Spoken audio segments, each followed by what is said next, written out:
feedback. Okay, I'm live. I guess I better get straight on with it.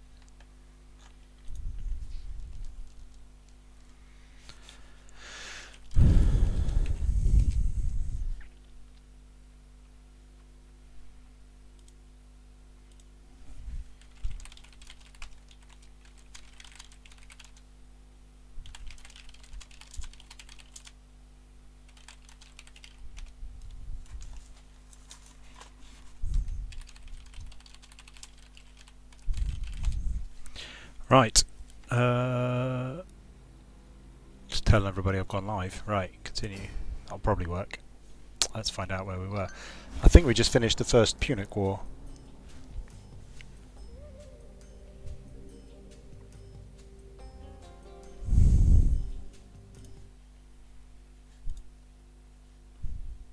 If I tab out while it's loading, the music stops.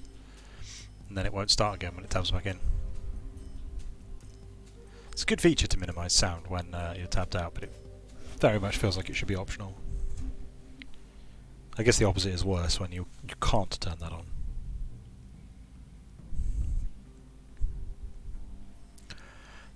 Oh, so I'm very excited to play this week because Hi French ERS. I'm very excited to play this week because I looked up how the political system works. It turns out it's nothing like what I expected. And I've been doing it completely wrong, probably. But also I'm not sure I've had much opportunity to do anything so far. But there's a whole bunch of boring stuff I could be doing every turn, I think, in order to get bonuses, so that's good.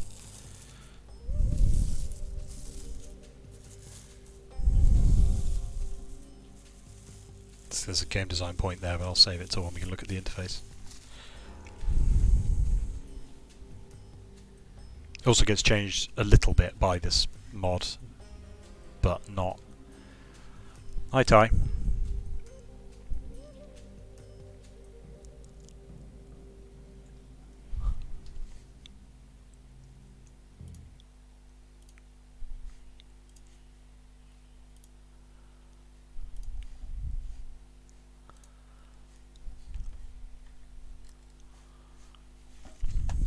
Alright, where are we? Okay, so we just captured Akragas, something like that. So the point of this game is to try to play relatively historically accurate Rome. I say relatively because I'm not making any pretensions that it's actually that accurate, but we're doing our best without going and making posts on /r/history asking for guidance. So we have a list of objectives. No, not there. That's completely the wrong interface. Yeah, list of objectives. So we have to capture all these places, but we are specifically doing it in the order indicated here. So we've completed the first Punic War, which we should have completed by 241 BC. So we're ahead of schedule now. That's good. The second, the Mercenary War, which is sort of the second. I think it's not officially the second Punic War, but like it's against Carthage. Isn't due to start for another 15 years yet. So we could dawdle around and wait and build things up a little bit. I suspect Carthage are going to counter-attack, so we may want to like hang around and just let them counter-attack a bit in order to sort of pretend that there's a bit more push and pull than there actually is. So what did I learn about the political system? So I went and looked this up, and what do you have? Hi, Kebab Thief.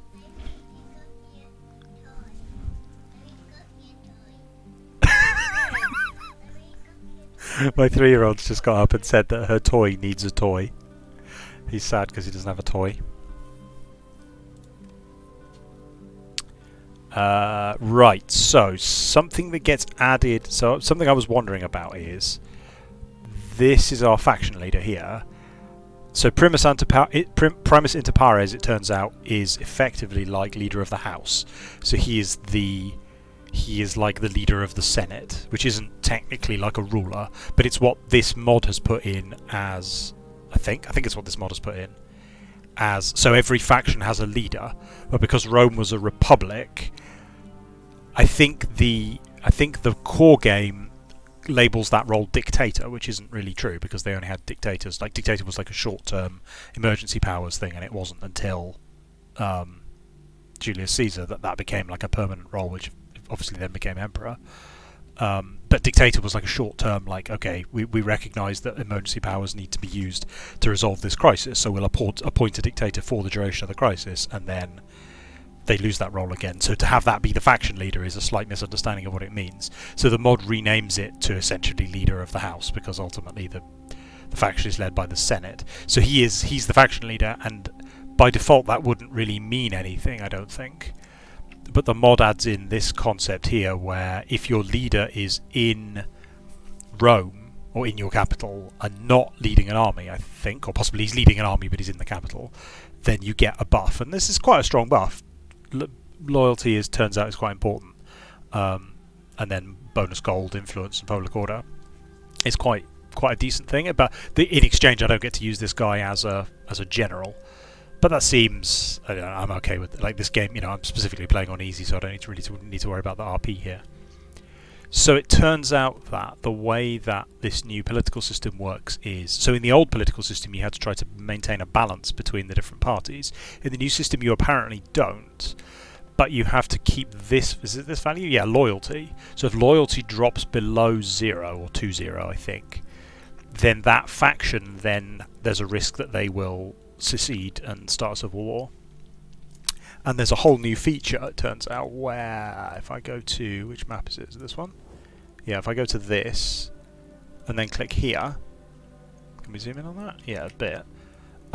So the ones that are, so I'm the Equites, so the areas that are controlled by the Equites are in yellow, and then the Nobiles are a different faction, a different political faction, and they control the red area. So if they were to secede, they would secede with this territory.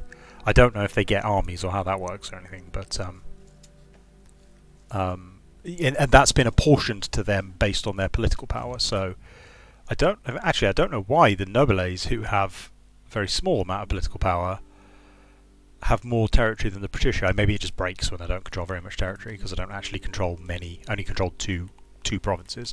Probably if I control this whole province, it'll give it to the patrici or something like that. But I'm not sure.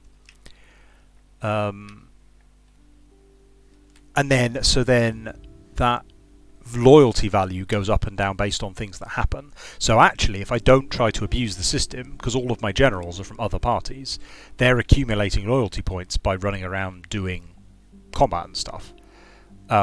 So actually, I don't really need to worry about it. But if I tried to sort of if I tried to get complete control, and I believe the more control I have, I think all of these bonuses here will go up if I control more of the Senate.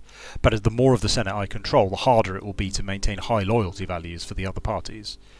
So that's the balance that you're trying to do.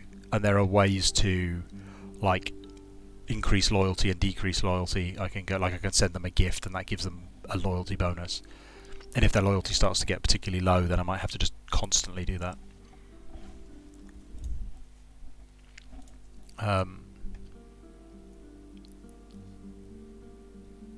Is that a Vernic? So I think I'm just going to leave this guy here. I'd like some more generals, or I'd like some more people, because currently my party, so I got him a wife. His wife is drunken, which gives him a penalty to having children, and he's also philosophical and aged. I think philosophical is his core personality. I think there are several different ones, and his is philosophical, but he's also aged. How old is he? Does it say somewhere? Yeah, 55. So he's getting a penalty to children, and she's giving a huge penalty to children for being drunk. So possibly I should get divorced and have a new wife, but I'm unclear on the RP here, because it would be good to have some children. But he doesn't seem like the kind of guy that would divorce his wife. I don't know. What is he? He's a brute, but he's also very philosophical. I think we'll leave him for now. But I don't really know how it works. There've been versions of Total War where if you don't have any children, your faction is destroyed. So I don't know if that's what happens here. The fact that you can just forget to have a wife seems like it might be kind of a problem. We're still Rome, Patrick. So I think we're probably still Zarosian.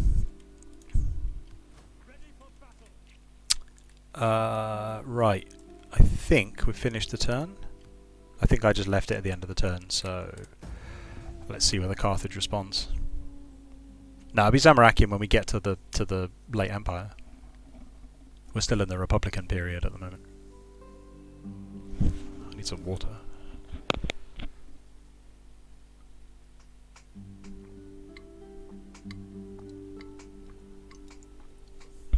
I don't like the look of that Syracusan army. Where did they come from? That one there. Is that, are they? No, they're not Syracusan. Who are they? Are they rebels? Because unfortunately I had to start a war with Syracuse to take Acrogas, but did I then make peace with them afterwards? I can't remember. That's kind of important information, isn't it? I think I did. Oh, my Steam overlay pop-ups don't show up on the stream, that's good. Magnificence and greatness always come at a price. And our price must of necessity. Yeah, sure. Let's have peace.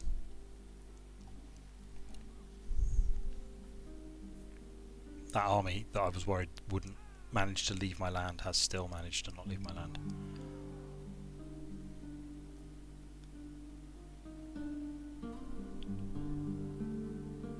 Those are Carthage's allies who are probably coming to attack me, so this could get nasty.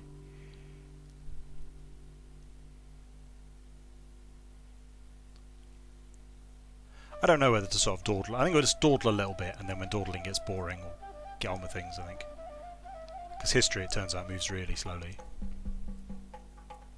I have at least got it on one. Like, if we weren't playing one turn per year, where the default is 4 turns per year, then we'd be decades ahead of where we needed to be. That's partly a function of the difficulty as well. Like, there's not much push and pull.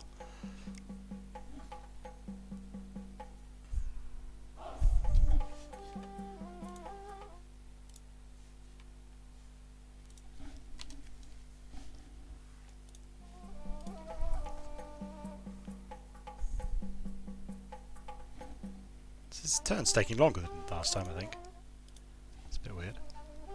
I'm sure I didn't take that long before. Oh! What?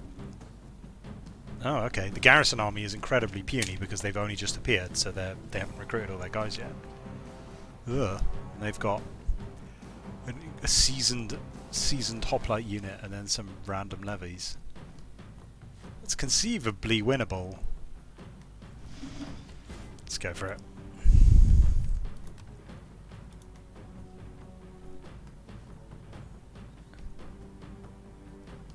So we're at war with Syracuse, but these must be Syracusan, like, what's their empire called? Can I see? Doesn't seem to be anything on this update interface that tells me. Oh, they're Panormus rebels, okay. But they've got the same colour as Syracuse, so I assume they're the same culture.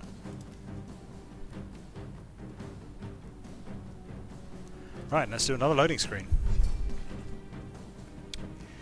This is the point where normally I would tab out. Oh yeah, so I said I was going to talk about strategy games and world building. That's a really elaborate what's the word? Mine's a bit blank. Anecdote. So I really like RPG source books. Like, I read RPG source books instead of novels. And part of the reason I like that is because they're not, like, for the most part, compelling narratives. They're just a bunch of information, right? It's kind of like reading an encyclopedia of made-up facts. And that means they're interesting, but they're not so interesting they keep you awake at night, which is a good thing. What have I got? I've got one intact unit of town guard. Oh, that's the town guard that destroyed everyone last time. Can we take advantage of this terrain? That's the defensive.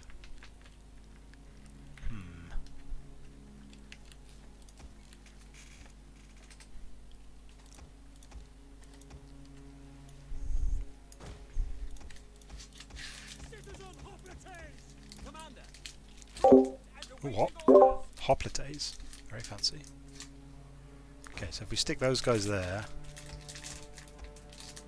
those guys can go behind them. So maybe. Oh, these citizens aren't going to do much good charging in the rear, are they? Oh, let's see. Let's see. Let's put them over there. See how well they do. Oh, these aren't equites, they're Italian horsemen, okay. Oh well. So I like source books, and source books are fantastic, like particularly as a writer, especially an RPG writer, but a writer in general, as you know, of any sort of fiction that's remotely connected to the genre of the source book. They're a fantastic source of just ideas, right? Like often they'll be about kingdoms, the history of the kingdoms, the people in those regions or whatever they are, different spells, different technologies, just a dense concentration of concepts, and almost all of them will have been sort of just taken from something else, but it's a good way to present that kind of information. The best source book I ever read was for an RPG system called Conspiracy X, which is essentially X-Files the RPG. You play government agents trying to conceal the existence of UFOs from the general population. Is this a bit loud? I feel like my voice isn't very loud compared to the music. I'm turning it down. Or maybe this is my headset stuff too loud. I don't feel like we're going to do particularly well here, but let's see how it goes. Those guys are coming in. Oh, that's the Peltasts, okay. That's the citizen. Where are the hoplites? There's those ones. These are the only ones that are actually dangerous. And they will probably just wipe out my whole army by themselves. They look pretty badass. Sorry, right. So Exodus was the name of the source book for the Conspiracy X setting, and so it's funnily enough, it was written by the guy who I believe later went on to become the lead designer on City of Heroes, which is fascinating. Anyway, but so what was so good about this? Oh, I'm not keen on that. Okay, they've at least not noticed. Oh, oi.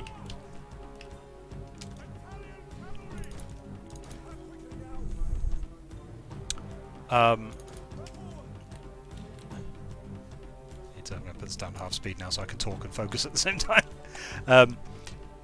What was so incredible about this source book was that every page and bordering on every paragraph was written as if, like, that paragraph had the seed of, like, a good campaign or a good scenario in it. So the density of the whole book was extraordinary. It was, because obviously there were, 50 or 80 pages or something, and several hundred paragraphs of text, and that just meant that it was incredibly inspiring in terms of like, oh, I could do a thing about that. Oh, I could do a thing about that. And obviously, I never ran any of those campaigns. No, it's not true. I ran one of them. Like, there's a really obscure thing that was sort of mentioned offhandedly in the book, and I made a whole scenario up about that specific. I won't spoil any of it because it's like the whole point of the source book was that it was really deep lore. But yeah, I ended up running a scenario based on just an offhanded mention of an event that happened. And that was a real inspiration to me in terms of thinking about how lore should be written. That when I write lore, I try to write lore as if the small thing that I'm writing about is the subject of a full game, if that makes sense. If there was a game about this lore should be not necessarily. It doesn't need to be completely full featured to support a game. Obviously, if such a game did exist, the lore would need to be expanded on and clarified and a lot more detail added in various places. But the root of an interesting concept should be there. It should suggest.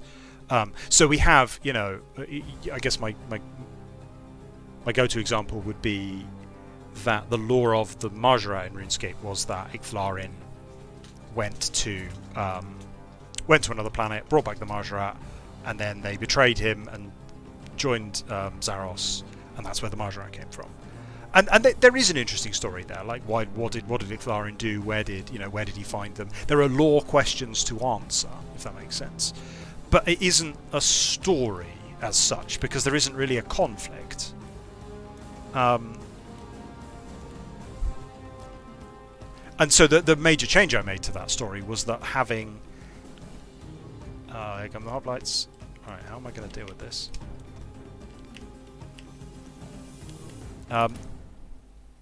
The major change I made to the story was that not all of the Mahjarrat rebelled. Some of them stayed loyal to...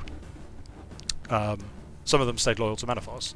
So when the Mahjarrat rebelled, there was then a civil war between the two groups of Mahjarrat.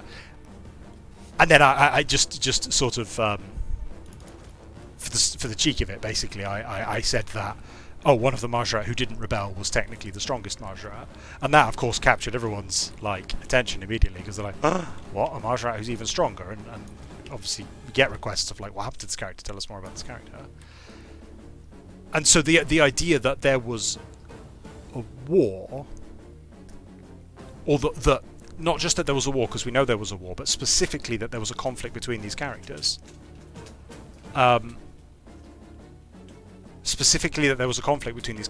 Creates a narrative situation you could imagine playing. You could imagine a strategy game about that. You could imagine a role-playing game about that. You could imagine a tabletop role-playing game where you play either Zarosian or Menephite Mahjarrat during that period, or perhaps you play soldiers during that period, and adding in that detail sort of enriches and makes intriguing a situation that before was almost like an offhanded mention. Now, I'm not trying to say all this by I'm a really good writer. That's not what I mean. Just more like that's the objective I'm trying to accomplish. Is the ethos that I think about doing these things is would this make a game? Is this strong enough to be interesting in its own right, rather than as just an offhanded mention to support a different idea? Well, thank you, Kebab. But that's what I mean. It's not evidence of that or proof of that. It's just more like, here is my philosophy, and here's where I got it from. So the relevance of that to a strategy game is when I'm thinking about war, and I'm thinking about one of our units has used all its ammunition. So I wrote a bunch of material about the Third Age. I mean, it wasn't that much detail, but I think it's more detail than we've had before about the conflicts of the Third Age. Right, how am I going to deal with this? I'm going to have to engage them. This is not good because they're both coming in at the same time. Probably should have tried to avoid that.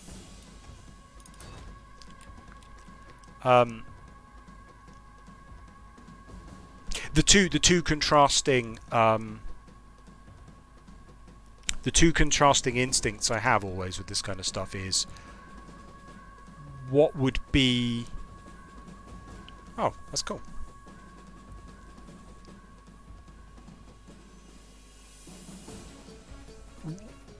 The two contrasting instincts I have when writing this sort of thing are what would be realistic, but then also what would be a good story. And those often do contrast a little bit, because often a good story does require a certain amount of sort of bending of logic. I mean, the more work you put in, the more logical you can have it be while still being fun and dramatic. But it is surprisingly hard work, because often you'll find... you find these little contradictions and law fails and things, and sometimes it's as easy to change as just changing a sentence, and sometimes it's it just fundamentally undermines the entire premise of what you're trying to accomplish. So doing something which is perfectly logical and perfectly realistic, but still very dramatic, or a compelling and interesting story, can be really challenging. And one of the ways I've found to try to deal with that is I think thinking about it in the context of a strategy game is a good compromise between sort of drama and realism, because a strategy game has to make some of those same choices. Oh, they're breaking. Do I have anyone else I can throw it in? Let's just send the archers in. That's bound to help. Oh, well, maybe shoot them. That might work. So sorry, I didn't actually explain this in the interface. When their banner flashes white, it means they're on the verge of breaking, and when it goes completely right, it means they have broken. And then I think there is a state where they're running away but could rally, but in this game, I don't know whether it's the mod or what, but they tend to break completely, in which case their banner just disappears, which can make them hard to find. Wait, did they just... Ah, there, their banner's gone white, so they're running.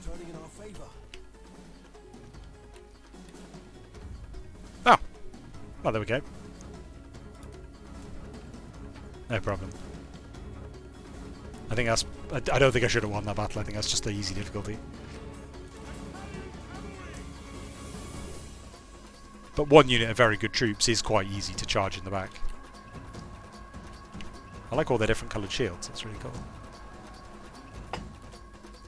So, sorry, so the logic I mean of that is, like, when I'm thinking about the Third Age and unit types and leadership and strategies and even stuff like what does Hallow Veil, like one of the ongoing questions we have that we still haven't quite answered completely, and I asked Rowley to remove there was an explicit reference in archaeology that would have dated the occupation of Hallow Veil very specifically, and I asked him to remove that because I still don't think we have a definitive answer to that, and we would have ended up having to probably change it again for consistency.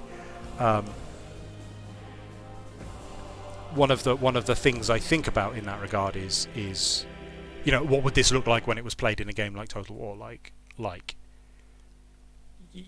real life isn't very good at modelling gods or magic artifacts. You can sort of approximate them with technology or powerful units, right? But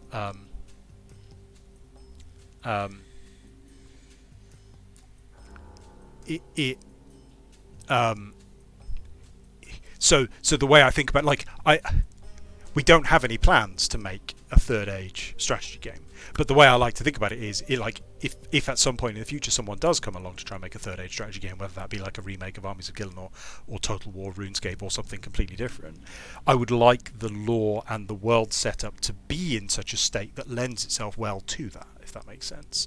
So I think a lot of the times lore is written almost without thinking about the connotations of what that means, right? So an example of that would be the statement that's made. So I think this is maybe the first time we've won a battle in the open field. Is that true? So we could release them, or we could enslave them, and we should definitely enslave them. And that way, probably all of our... Oh no, did that army not get wiped out?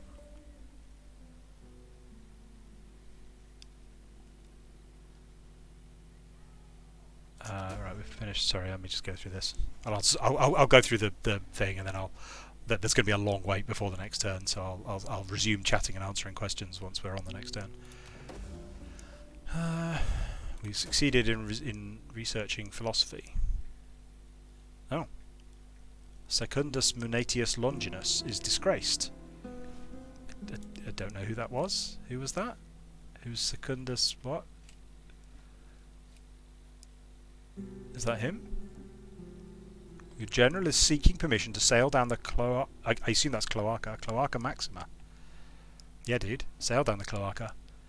He feels this spectacle will provide distraction for the people and display this impressive piece of Roman architecture. I guess that's it's either the aqueduct or the sewer. I think that's the sewer. Why does he want to sail down the sewer? We could allow him. Yeah, sure, let's allow him. So who got disgraced, though? Secundus Monarchus. What? There's no one here with that name. God damn in this game.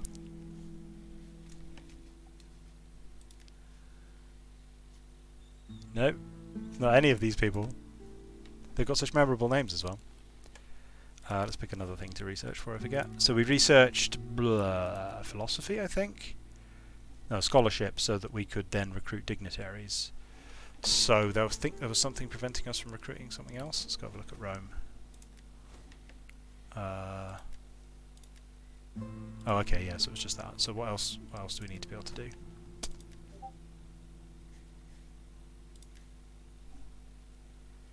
Archives, medics... Sanitation in all regions. That sounds like a good idea. Let's do that. Water sluicing. Okay, perfect.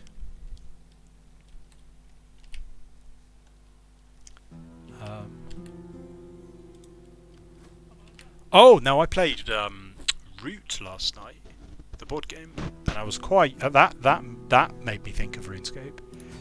Hang on, I'll resume that story in full.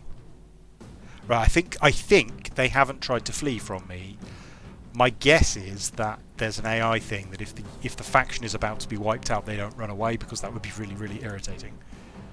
So in the situation where you're literally... But then I don't know why it doesn't just destroy the army anyway, but I think it does that sometimes. Ping at Jagex Law. What? Can you go tab out now?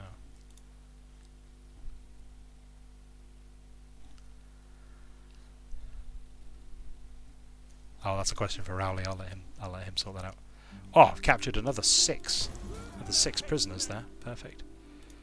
And what was going on here? That's Legio 3. That's Legio 1. He was coming to join Legio 1, I think.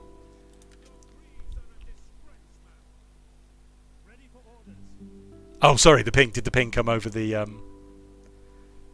ping come over the stream?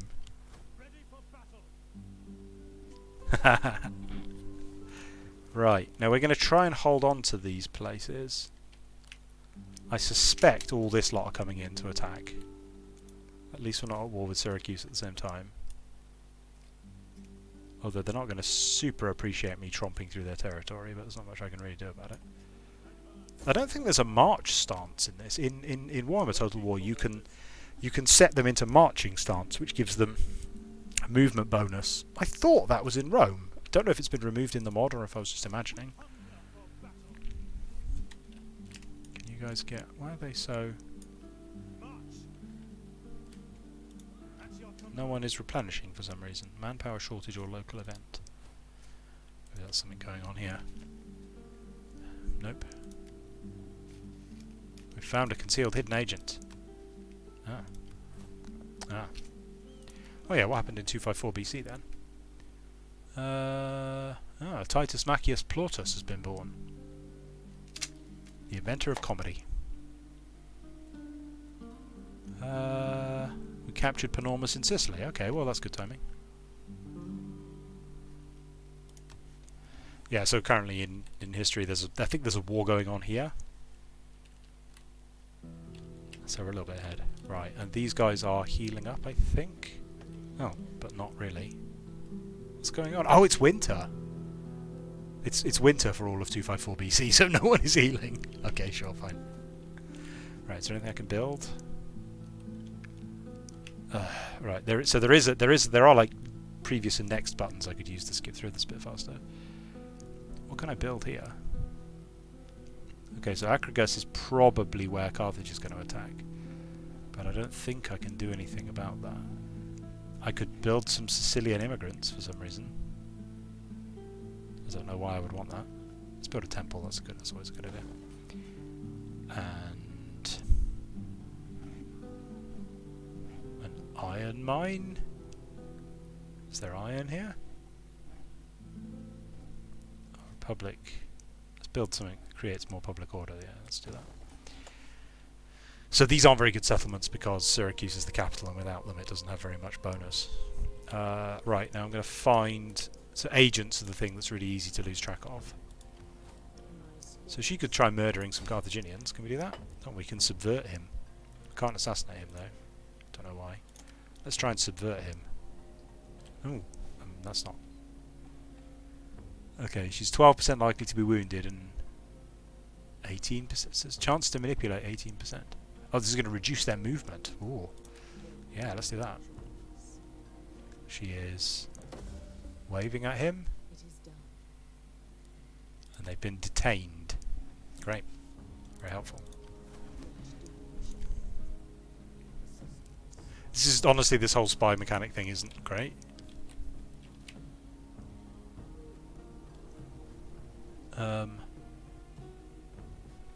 It doesn't... It's kind of laborious and involves a lot of clicking.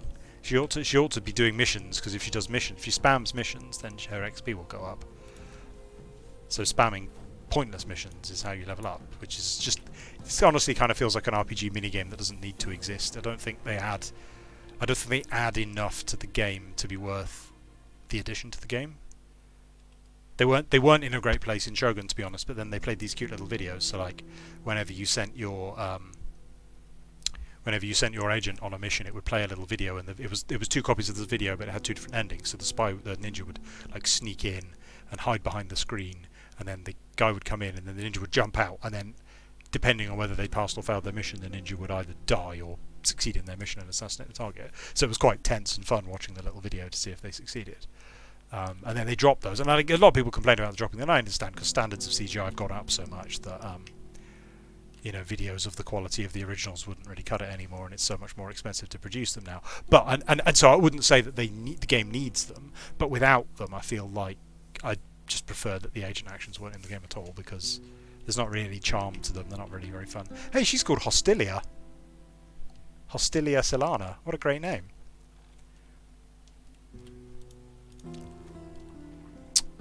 Right, I'm going to end turn, and then I'm going to run and grab a drink of water because I've run out of water.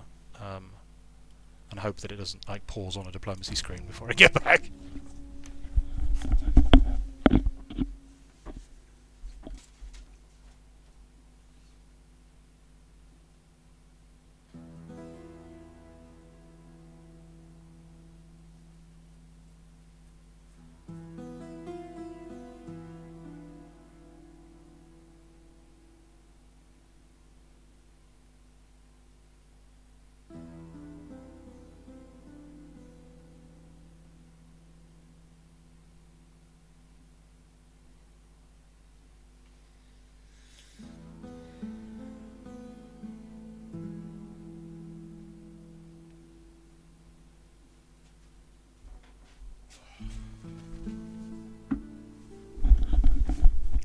Suddenly really thirsty right after starting. What was the question?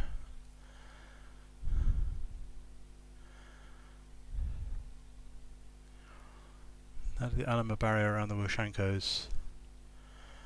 I can't give you an off-cuff answer on that one. I'd have to research it.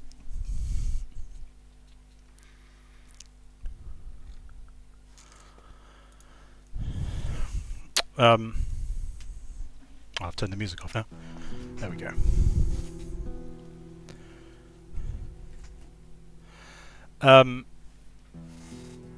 Where was I? Sorry. Got distracted by getting water and reading questions. So part of my thinking with the strategy game aspect is Rowley produced a few years ago now. Every so often one of us makes a RuneScape board game. I don't think any of them have really ever gone anywhere. I was experimenting with trying to make a non-random tile-based card game. Rowley made a sort of miniature territory control game, like a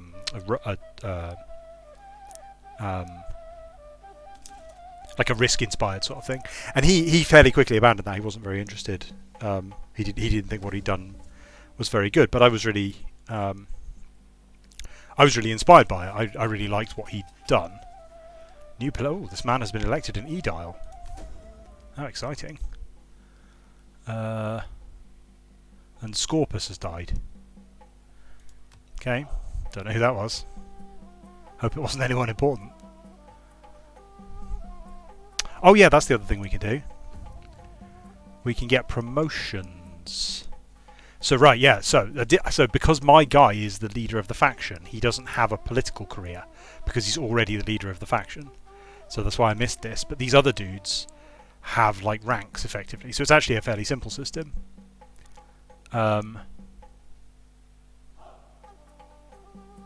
So basically, they can get promoted, and it costs them money to do that. But I think they have to have like accomplished a certain amount to get promoted. And then, so this is actually relatively historically realistic. I don't know the system very well, but like the Roman political system, you were expected to have done certain jobs before you were allowed to do the next job. And then your objective, I think you make it to consul. Oh no, censor. Consul, proconsul, censor. And then the only rank up from that is primus inter pares. So I think because he's primus inter pares, he's getting... Where is that? It's a trait somewhere. Yeah, there it is. So he's getting huge bonuses for that. But then his bonuses are nowhere... I'm not going to read them all out because it's massive, but his bonuses are nowhere near as good. So we'll see if we can get him promoted. He's not in my family, but he'll probably like getting promoted. Does that work? Yeah, there we go. So he's now an Edile. Can we promote him again? No, I don't know why. Maybe next turn, or maybe he just needs to win more battles or something. What about this guy? Oh, he's already a proconsul. Okay. I guess if he wants to be promoted, he has to go win some battles, maybe? What about this guy? Quaestor. Yeah. She is also... She has a career, but she can't be a... She can't be a politician because she's female, but she's got her own career track. Cute.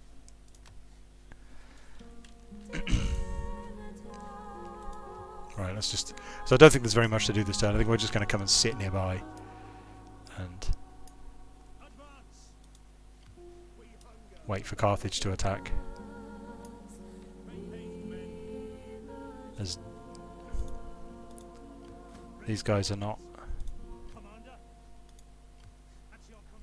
Oh, they are reinforcing now. Okay, yeah, they've managed to reinforce most of the Triarii, but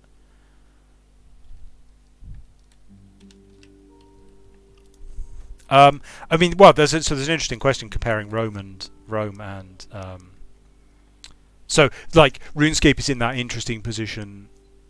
Let's talk about social justice. RuneScape is in that interesting position where it's, I mean, obviously it's not the real world, but I feel like that sentiment has changed over the course of my lifetime. There's been quite a huge change in the way that we think about fantasy worlds in that regard, and that's become sort of, in as much as like the fantasy genre is a bit of a social justice battleground, that's become one of those points, which is if a fantasy setting is a trade-off of historical accuracy against more or less any consideration that's not historical accuracy, how fun it is, how magical it is, how much it captures whatever the themes you're supposed to be communicating are, right? So like Game of Thrones, for example, as a fairly realistic setting by comparison to say RuneScape, I would argue, like, although it captures some of the crapsackness of the real life, of the real world, it sort of massively exaggerates it. Like, the real world isn't as bad as Game of Thrones makes it out to be, and so, you know, and that's not really how we always normally think about realism, because obviously, like, everything in all drama is exaggerated to make it interesting to watch, and you don't have 15 years of nothing happening to make it historically realistic. But so one of the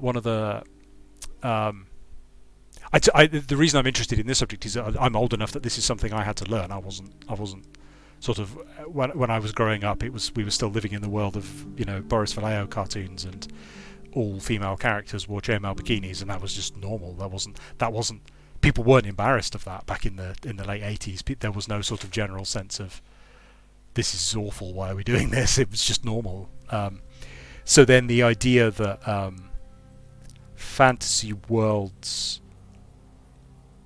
don't have to be like that, because fantasy worlds can be anything you like, and, you know, the ruling race ought to be white, or the ruling race ought to be misogynist, or whatever rule it is that you're applying to your fantasy world, is one that you've chosen to put in your fantasy world. There's absolutely no argument based on the basis of realism that it has to be any particular. It doesn't have to be modelled on medieval Europe. It doesn't have to be paternalistic. It doesn't have to be anything in particular. Now, I'm not particularly extreme on this subject. If you've chosen to go out of your way to do the opposite, that also counts. If you've chosen to make it, you know, a maternal Indian themed, led by Chinese people or people who look Chinese in your context, that's also something you've chosen to do on purpose. You know, it counts regardless, but it doesn't have to be historically accurate Rome or medieval France or whatever. Oh, someone's died. A noble death. Geo 2 needs a new leader. Oh, so who died? No idea. Okay, I could send my guy out into the field. Could send another plebeian out into the field.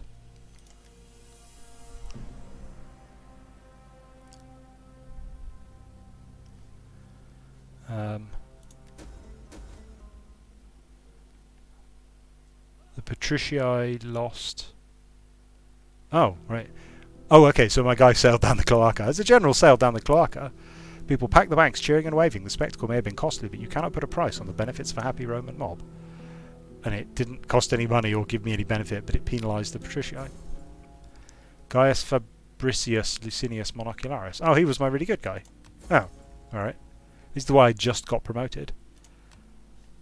Well, that sucks. Oh well, they've got a new leader now. And he is...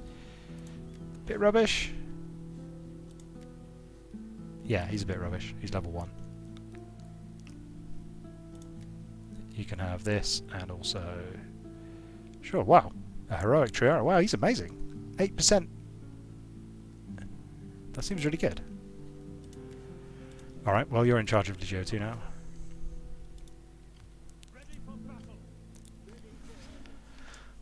Anyway, I sent them all the way back here. Oh well, sad times. Right, there's a lot of waiting in this. Anything else happened? Decimus Gabinus has become... so I think this is saying not that they've become narcissistic, but that he's become the aged version of narcissistic. It's a bit confusing. Sorry, I'll resume talking when I've gone through this.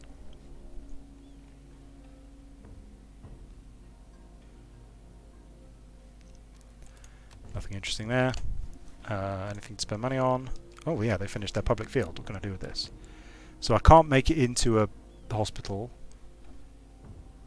or a trader for some reason, because I don't have the correct technology. I could make it into an auditorium. A public field? Oh no, they're all... a stationis vigilum, I guess that's a... town guard? Yeah, it's an extra town guard. What's that do? Less banditry. Sure. That sounds like... yeah, we probably want that, right? Because we're expecting the Carthaginians to attack at some point. Alright, where's the old spy? There she is. Let's go have a look at Carthage. Let's go wander along the coast and have a look at Carthage. So this is North Africa, although it's not Egypt. It's the sort of south of Spain part. What country is that now? This is Morocco, isn't it, here? Is this Morocco here? I don't know my North African...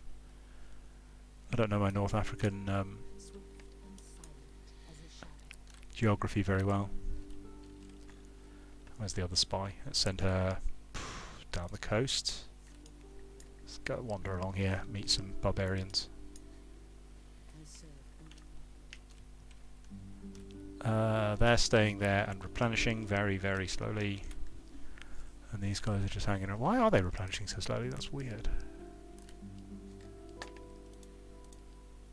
I would have thought they would be replenishing faster. 10 men per turn, that's just nothing. What? If I put them in Rome, do they replenish faster? Yes, they do. 24 men per turn, that's a lot faster. Right. But that's giving me a public order penalty, but it's not very big. That's fine. Okay. There's an interesting flaw here in Total War Games, which I probably shouldn't get distracted on because I'm already 2 tangents away from the original discussion topic. But there is a lot of waiting. I mean, especially when there are so many factions and the turns are taking so incredibly long. The fact that I get to do like 2 things on my turn and then press end turn and then wait for far longer than my turn took feels a little off. But there you go. Where was I? Yeah. So in the case of like, did the Zarosian was the Zarosian Empire sexist? Did it have male only? Did it have any restrictions in that regard? No, it didn't, because it's a fantasy world and we can say what we like, and there's the only reason to implement misogyny in our setting is because we have some very specific purpose for doing so. And historical realism is neither true nor good as a reason, if that makes sense. There is an avenue you can go down where I think so. Okay, so regarding gender in RuneScape in general, I think Zaros probably does understand gender, because whether it's what I would have chosen to do or not, Zaros is depicted as male and Seren is depicted as female. So the way I think about that is, so I have this on my big document of sci-fi and fantasy tropes, is that RuneScape being a magic setting and not a sci-fi setting, it's okay for gender to exist and have meaning. and in a magical context, gender often has a magical significance beyond its biological function. So there's a bunch of stuff I can't talk about because it sort of spoils stuff, but I'm thinking along the lines of, if Mahjarrat need... They want... No, it's fine. You're good. If Mahjarrat need two contrasting essences to create a new Mahjarrat, for example, call them green and purple, then it would make sense for those in the sorry, not in, don't think about it in the sort of sci-fi. Oh God, well, he keeps dying. What the hell's going on? My other general's dead. Don't think about it in like biological rationalist sense. Think about it in a poetic magical sense. That if Mahjarrat have two different essences and the combination of those two essences is necessary to create life, in a sci-fi context there's no reason for that to have anything to do with the biological gender of biological beings because they're not biological. But in a magical poetic sense, since gender is a concept that transcends biology, it makes sense for those to be, speaking about it in ways that are so flowery it makes me uncomfortable, the sort of female force and the male force, and therefore if Zaros embodies one and Seren embodies the other, that means that gender is a concept that matters at the magical level of the sort of fabric of the universe. Right. Well, all our generals are dying of old age. I guess that's partly because time is advancing so quickly. So it's quite hard to level them up because they're dying so fast. Okay, Spurious Ignatius Scrofa. Scrofa? What? Rampant piracy. Let's deal with the piracy.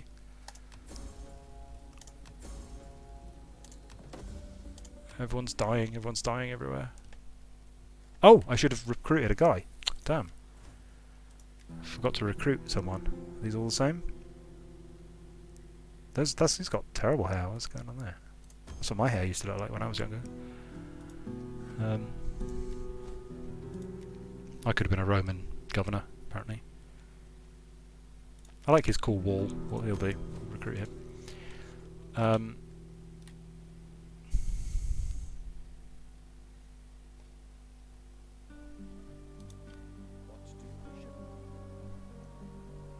Yeah, I mean, in terms of there being more male Mahjarrat, I mean that's an example of developing fantasy tropes, right? Like I think it's easy to lose track, particularly if you're. It's interesting to think about like stuff that happens during your teenage years. Like anything that happens before the age of 15 is like the way it's always been, and anything that happens after the age of 20 is a novel development in life. Is how I think about it.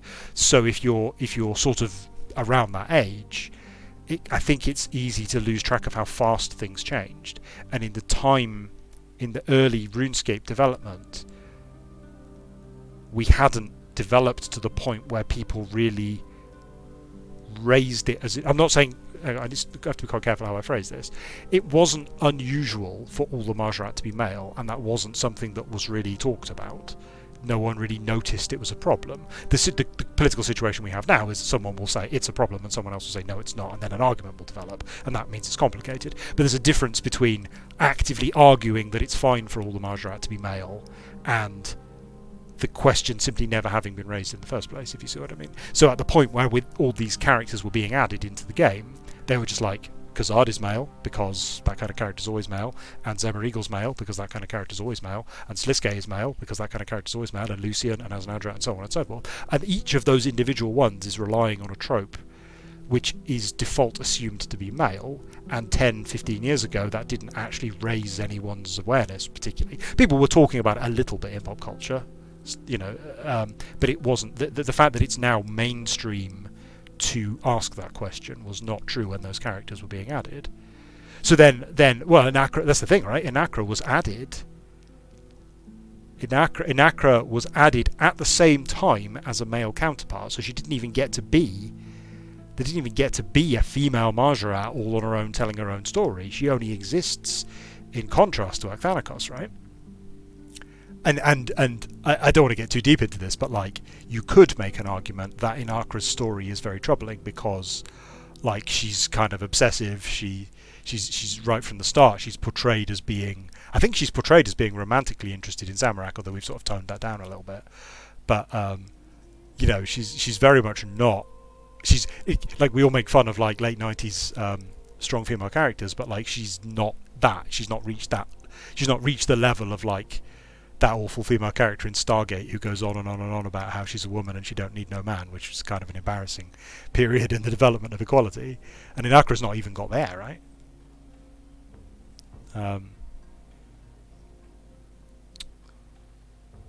So now when we look back, if we look at the Mahjarrat as a cast, like as a cast of characters, it's an incredibly non-varied cast, right? They're almost all not just in social justice ways, right? Like they're almost all a sort of evil wizard archetype. Almost every one of those characters was basically added to the game to be an evil wizard or a evil wizard that's pretending to be your friend. So there's really not much variety among them at all, you know. And if we were adding in the Mahjarrat anew in 2020 as a cast of interesting characters, they wouldn't all be effectively white. Karshai was retconned though, right? Like Karshai was retconned in much later than the others.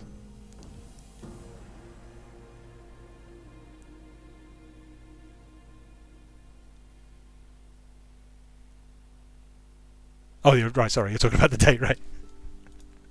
I thought you were talking about me saying they're all evil wizards, and I was like, wait, what? Yeah, they are. Karshai's the least evil wizard, right? But like, he's still basically an evil wizard. So yeah, they're not ideal as a cast of characters. They're not ideal at all. So we're sort of trying to rethink that. Wait, I'm now on like my fourth tangent from the original topic. What was the original topic even? What was the previous? The previous topic was oh yeah. So are there women in the Zarosian Empire? To which the answer is yes. And the fact that all the Mahjarrat are male is a historical coincidence from the way those characters were added to the game. So I could have, with Mahjarrat Memories, added like 20 more female Mahjarrat, but I thought like 4 or 5 more was enough. And as it is, Trindine ended up being quite popular for deep lore Zarosian Empire people. Right, what was the previous question? Right, what's going on here? Oh, this sounds exciting. The Romans, led by Lucius Caelius Metellus, attacked the Carthaginian-held port city of Panormus. Wait, didn't they already capture Panormus? After taking Kephalodon. After fierce fighting in the Battle of Panormus, the Carthaginians, led by Hasdrubal, are defeated and the city falls. With Panormus captured, much of western inland Sicily falls with it. The cities of Aeta, Solus, Petra and Tyndaris agree to peace with the Romans in the same year. This defeat marks the end of significant Carthaginian land-based campaigning in Sicily. Yeah, a bunch of stuff happened in Greece as well. I'm going to read all of that. It'll take ages.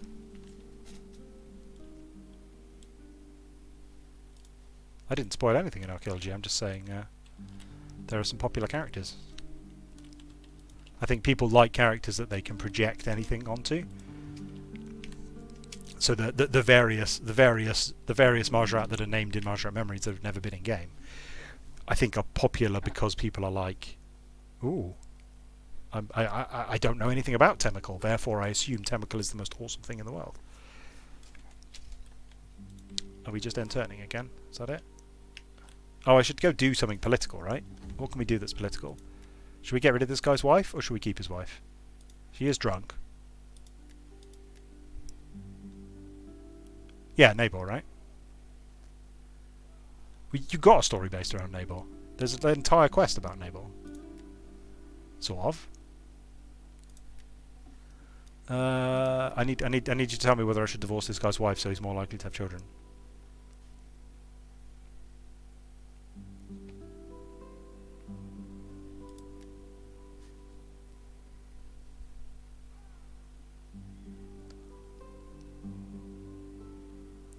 That's a no. Alright, fine. Right, I think we're just ending turn again. Right, so what am I supposed to do? So the next objective is to go over here and capture Corsica and Sardinia. I thought Carthage would have counterattacked by now, but this army just seems to be just sitting here. We could go over there, just sail over there and defeat them just for fun.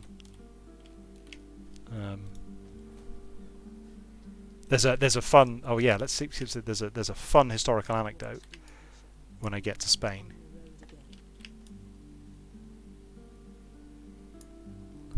But we have to actually get there before we can do the anecdote.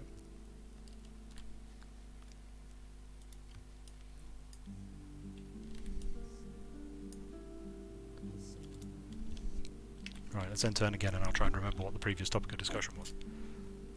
Oh, unassigned skill points. That's this guy, right? Oh, we can... Right, so having leveled up to a certain level, he can now buy a second rank in...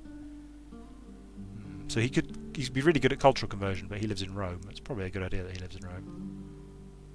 Oh, I want that. Construction cost. That would be really useful. Oh well.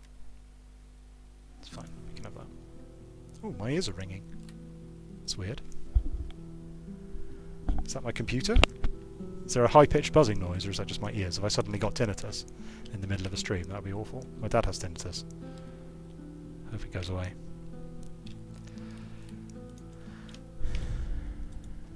Oh, can't see anything. Oh, we should be building boats. What am I doing? Because our fleet got destroyed. And I completely forgot. Right, let's reinstate...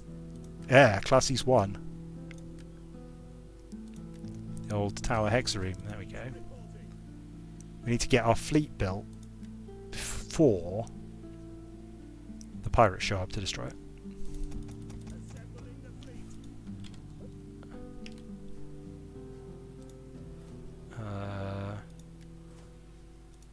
And a second fleet.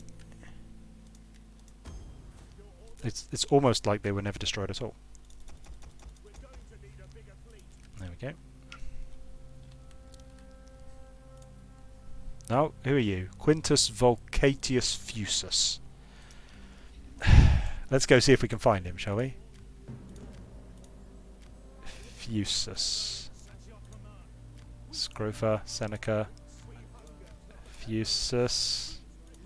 I don't see a Fusus. Where's a Fusus? Oh god. How do I find this character? Fusus. You're not Fusus. Oh, it must be an agent. It must be in either the 1st or 2nd Legion.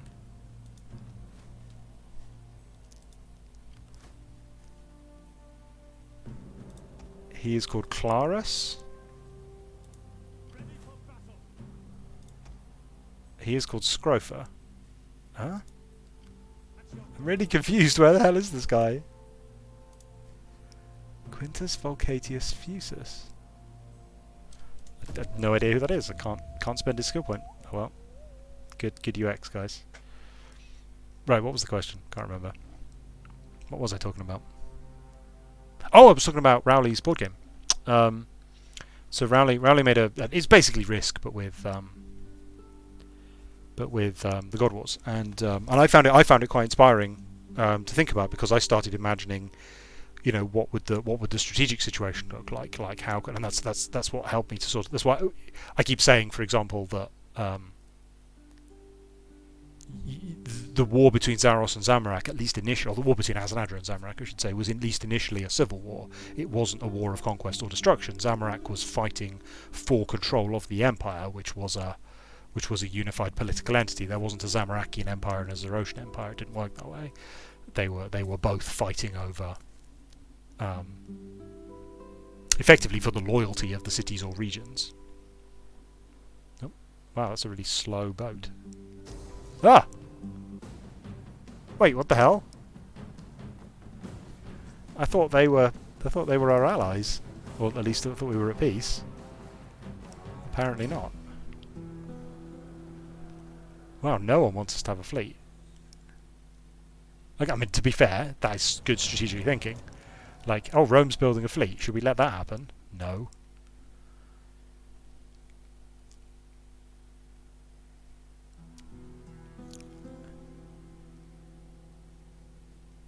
I'm gonna need to build a port somewhere that isn't on the east coast of Italy, so that I can actually build my fleet. Maybe Panormus needs to build a shipyard. I think they're currently building something else. Just have some water.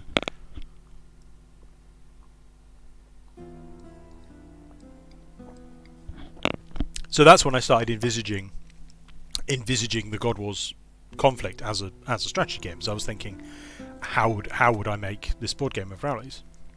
And the notion I had for that was essentially that I'm not sure whether Zarosian faction would be a faction or like an NPC faction, if that makes sense. But they would effectively start in control of all of the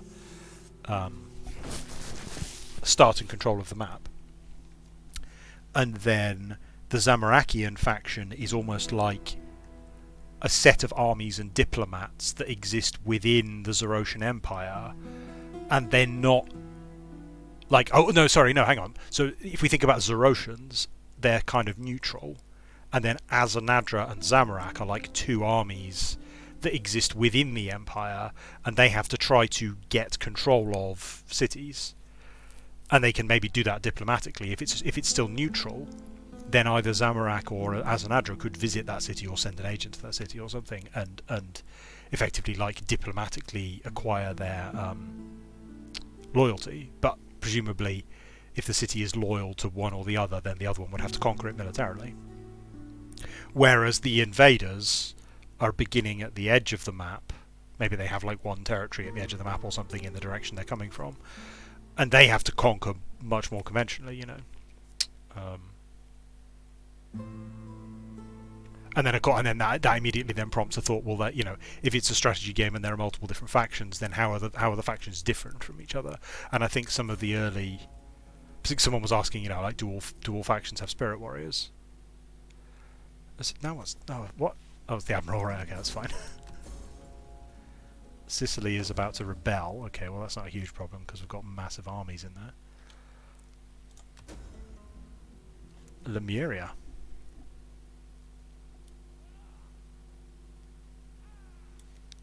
Yeah, something to do with Roman culture. Oh, I'm not reading out all the text because when I tried to do that for Stellaris, it meant I spent most of my time reading text, which was exhausting. Is that fleet still alive? Wait, who? What got attacked? Was it not them that got... Oh, it was them that got attacked, right, okay. Ugh. Well, maybe this army will survive slightly longer, but probably not. Are these guys coming in to attack me? Is that what they're doing? Let's go do some diplomacy. Hey, Epirus. Be my friend. Yeah, we're at war, apparently. Greetings. Do not waste time on ill-chosen words. They're not... They don't... How much money do you think they want? 8,000 gold. Yeah, that... Oh. We did not Let's seek try again. war or bloodshed, but when the blood being spilled belongs to you, I welcome it. How about 16,000 gold? 17,000 gold? Oh, moderate. 26,000 gold. That's a lot of money. Yeah, that's fine. Ah! Greed! Alright, never mind. Oh, there was someone I could trade with there. Who's that? Dalmate. Oh, why can't I trade with them now? Don't know. Must be because I'm at peace with someone else, maybe? No, they don't want to anyway. They hate money.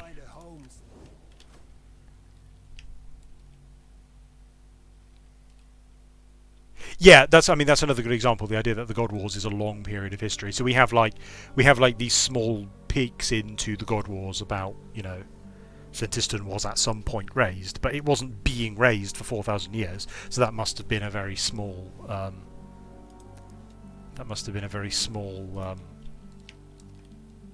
Like period of history where that was happening and other things were going on for other times. So yeah, I think of the God Wars period as a series of different conflicts fought for different reasons. So presumably, my rough model is, you know, at the start of the war, it began as a civil war between Zaros and Zamorak that probably the external nations wouldn't have really noticed that much. I can't imagine civil resistance or armed rebellion was completely unheard of. So the fact that there was a war, and in particular Zamorak disappeared for like 13 years or something, so there wouldn't have been much conflict initially. Probably the initial Zamorakian revolt would have been immediately cracked down on because Zamorak was gone. Presumably they were imprisoned or banished or something, so there wouldn't have been much conflict early on. And then Zamorak returns and kicks things off in earnest, and presumably his legions would be loyal to him and immediately join him. At which point, then there's a civil war in earnest. And then, that's what I'm assuming, Kebab. I'm assuming that there was no initial damage to the Empire. With Zaros being dead didn't really make any difference immediately, because Azanadra tried to suppress that it had happened. So, I mean, there may have been rumours, but Zaros being alive wasn't actually a major part of their culture or really how things worked. He'd been largely absent for most of the time, so nothing really would have made an early difference. I have a feeling that they are going to attack me, so I'm going to send the First Legion down here to try and help, maybe. What was the type of temple that I was supposed to be building? Minerva. Yeah, for the research. Right, these guys are about to rebel, but that's fine. I'll crush them when they do. Oh, now old Quintus Volcatius Fusus still hasn't spent his skill point. Septimus Ulius Clarus. I wonder who that is. Septimus Clarus. Is that you? Yep. You've leveled up. You can have a diplomacy bonus. There we go.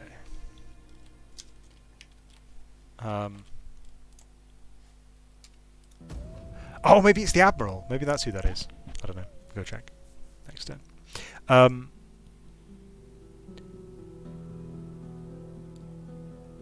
But then they would have fought.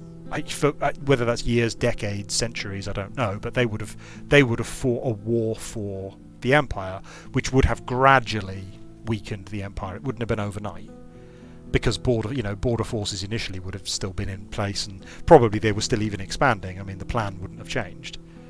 Zamorak was gone, Zaros was gone, but that doesn't mean that anything the Empire was doing needs to change. So whoever was on the defensive, which probably included Saradomin at that point, was still on the defensive. But then, after some period of war, wow, that's a lot of guys.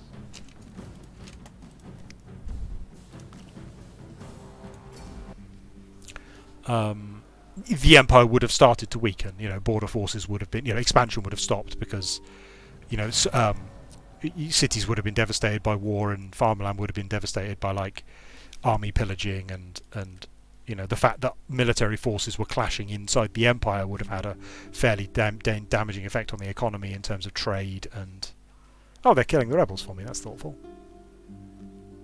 Or the rebels are killing. No, it's fine. Syracusans won. Thanks, Syracuse. Very helpful. And then the other gods around the edge would have noticed the weakness over time and gradually started to attack or probe defences. Or first they would have noticed that they weren't under attack anymore. Then they would have become aware that the most recently conquered areas of the Empire were not as well defended as they should have been, and eventually they would have gone on the offence. It's probably likely then at that point that there would have been, maybe not a truce, but at least sort of some awareness from the Zarosians and the Zamorakians that they were being attacked, because neither of them wanted to lose the Empire. So that probably then became politically very complicated, where they would have... So maybe Azanadra and Zamorak by this point... Azanadra probably really didn't like Zamorak by this point. Zamorak probably didn't hate Azanadra, he doesn't have any personal beef with him exactly. So probably those two wouldn't have been able to work together, but at a local level I would have expected that Zamorakians and Zarosians would probably work together to repel, other gods attacking. Yeah, I mean, okay. There's a brilliant example of what I was talking about earlier. Was there a ritual during the Civil War? I mean, we can sit down and calculate the dates of the rituals, right, and try to work out when, roughly around then, there would have been a ritual. But the storytelling answer to that is, well, what a fantastic storytelling opportunity that would be, in terms of a paragraph in the source book that proposes a really good idea for a quest. The ritual that happened during the Civil War is a fantastic concept for a quest, because that would have been, you know, like, how does that even work? That doesn't make sense, and that's fantastic, like, because they have to do it. So like, if the date of the ritual doesn't line up, it would be worth then extending the length of the Civil War. Like, say a ritual happens in like 540 of the Second Age or something like that, which is kind of a bit long for the Civil War to be going on, really. You'd expect it to have been sort of moved on into other things by then. You'd say, oh, well, okay, the Civil War was still going on in 540 because what a fantastic opportunity for a story, you know. Oh, another admiral's done. Just losing admirals.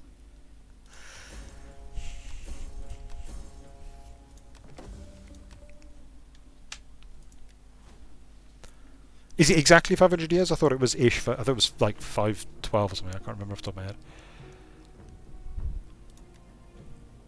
Yeah, there could even be Menifite Mahjarrat still alive at that point.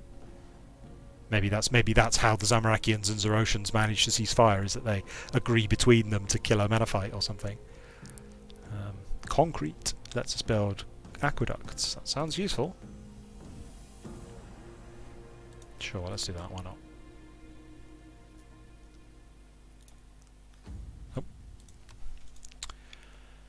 Right, so I've got Epirus. That's a fleet. I don't. Oh, they can attack a coastal city, but they can't like go inland, I don't think. But that is a full-on army which is coming in to get me. So they are presumably going for Taras, and these guys need to go in there and defend. That's really a job for the Geo 4, but they're a bit busy, I think. Are they? Well, Carthage still doesn't seem to be attacking. Let's send these guys back home.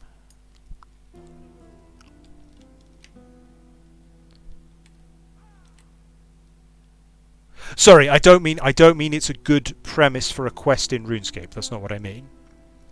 I mean it's a good, because you're right. Yes, it would be contrived time travel episode. That's not what I mean. Is imagine that there was, isn't so I haven't played it, but isn't the Elder Scrolls MMO set in their third age or something? And so, like, imagine that there was a third age RPG or a third age strategy game or whatever, or a third age novel, or just a source book. Then there being a ritual that happened during that period would be a fantastic opportunity for storytelling within that period. I don't mean it would make a good 6th age quest. But I was just using that to illustrate how history should be written in a fantasy context, of saying, like, the answer to the question, like, did X happen, is, well, would it be interesting for X to have happened? Is it a compelling like situation? Yeah, I don't know anything about it yet, so I know a bit about the Elder Scrolls lore, like I know what a Dragon Break is, but I don't actually know anything. I don't actually know anything in Elder Scrolls. Is ESO built on Dragon Breaks? Is that what you mean by everything has happened and everything hasn't happened? It's yeah, their setting's a little bit of a mess, to be honest. It's good in places. I think there's a really sophisticated underpinning, actually. Like, for all of the Oblivion's a little vanilla, to be honest, but there's a lot of. So I first played Morrowind. Oh, I should probably end turn, actually. Oh yeah, do I want to build a shipyard in Panormos? I think I probably do, and I can't because I don't have naval maneuvers. Right, we should probably research that then, shouldn't we? Where's naval maneuvers? Is it under here somewhere? No. Naval maneuvers. Yeah, let's do that one then.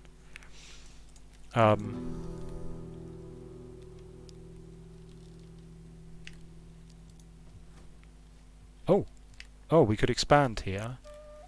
So the population of Rome has grown sufficiently that we can build another province. And given that we're currently being attacked here, I should probably develop this one. And then what are we going to build? Probably another temple.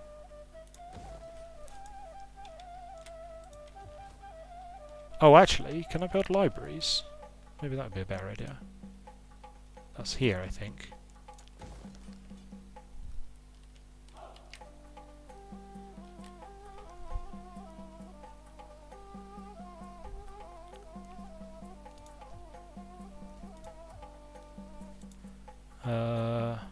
Oh, where's the spy? Come on, spy. I've got an anecdote for you.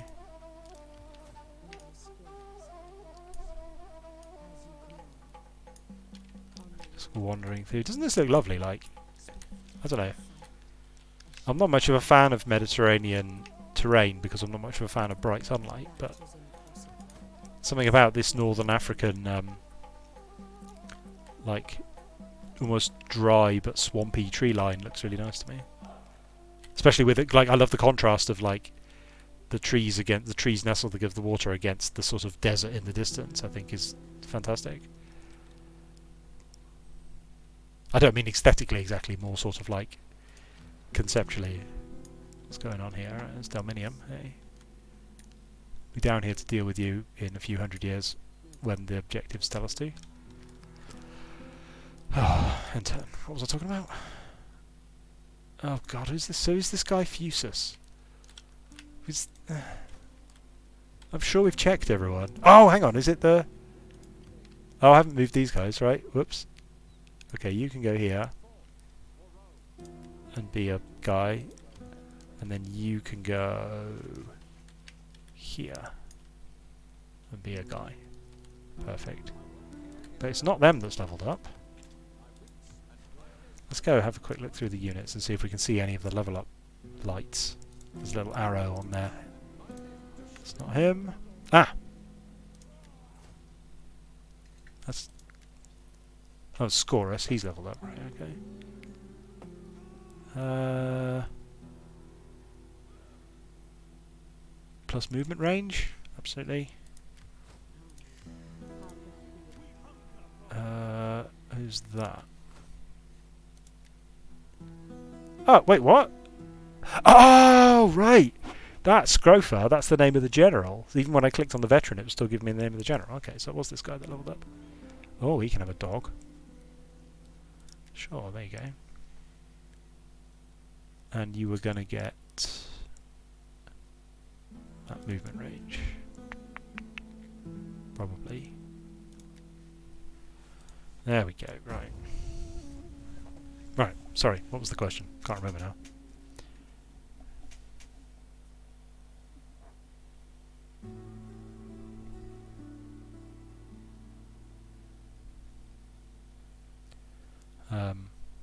Oh yeah, it was about whether or not there should be a ritual, right?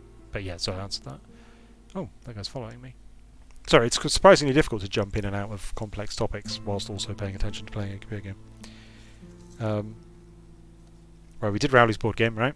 We did the question of whether or not there was a ritual during the Civil War. Yeah, okay, so having done the Civil War, or having fought some period of Civil War, and probably it became messy and complicated rather than there being an exact duration to that war, it would have become a complex ongoing matter where it was necessary to show a united front to particularly Saradominist attackers, but then also still keep fighting with each other, and so it's a politically complex situation. But then gradually over time, you know, the Empire would have just been more and more weakened, and it would have been easier and easier.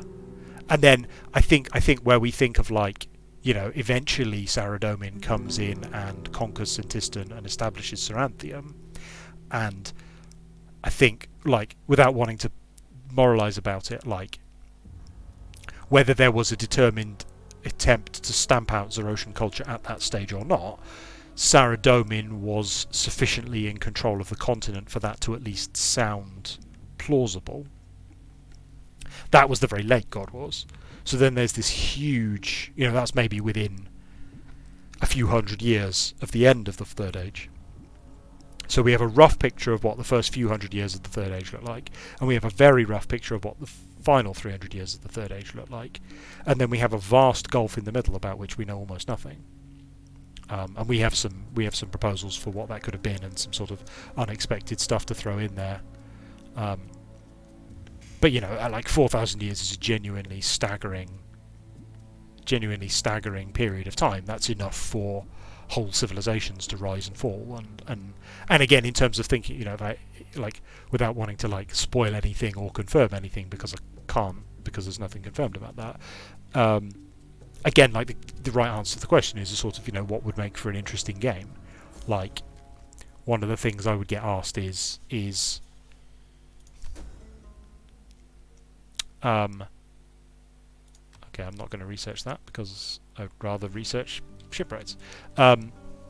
If we were going to set a game in that period, what could it be about? And when you're interacting with, say, because we're not, but hypothetically speaking, so we did this in the past with like Idle Adventures, right? So I don't know if you guys know the history of Idle Adventures, but it has a slightly odd premise, and the reason it has that premise, where it sort of exists slightly outside of the causality, not causality, what's the right word? It exists slightly outside the main timeline, right? That's kind of the idea. And the reason that it's that way is so that they can develop a game without having to check every second, every moment of continuity with us. You can operate things in a way where continuity is absolute and very tightly controlled. Honestly, our IP is a little bit small to have the resources to devote to that. So it makes more sense for us to say, well, you have... Well, so the premise is, if I'm remembering it correctly, is that... Well, she wasn't called Gale. What was she called? Sally. Sally effectively existed inside her own time stream. So it wasn't exactly an alternate reality. It was more like a pocket reality that she was... hi, Bogdan Full. This is Divide Impera. Oh, I thought I put that in the title of the stream, actually. I didn't. Wait, can I do that? Where do I do that? It's really weirdly fiddly to change your stream information in Twitch. There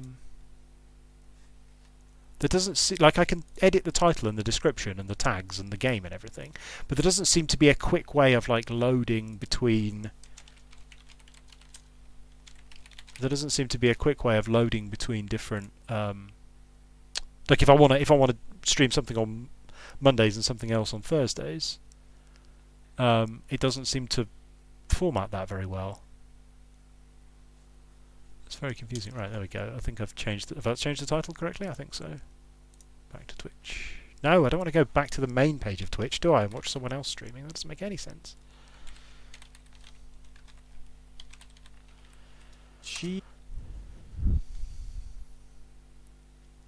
There we go. Alright, we're back.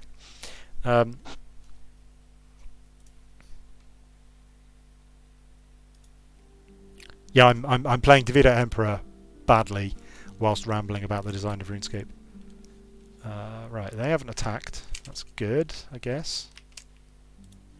You guys can go and help.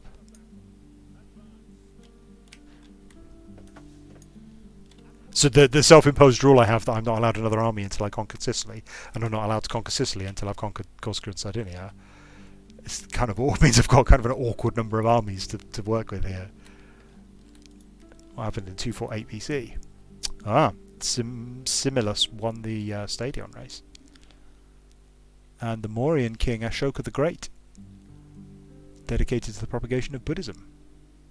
That's an interesting insight. Like, I'm not very good at... I've learned a lot about history from playing strategy games like this, but I'm very not used to...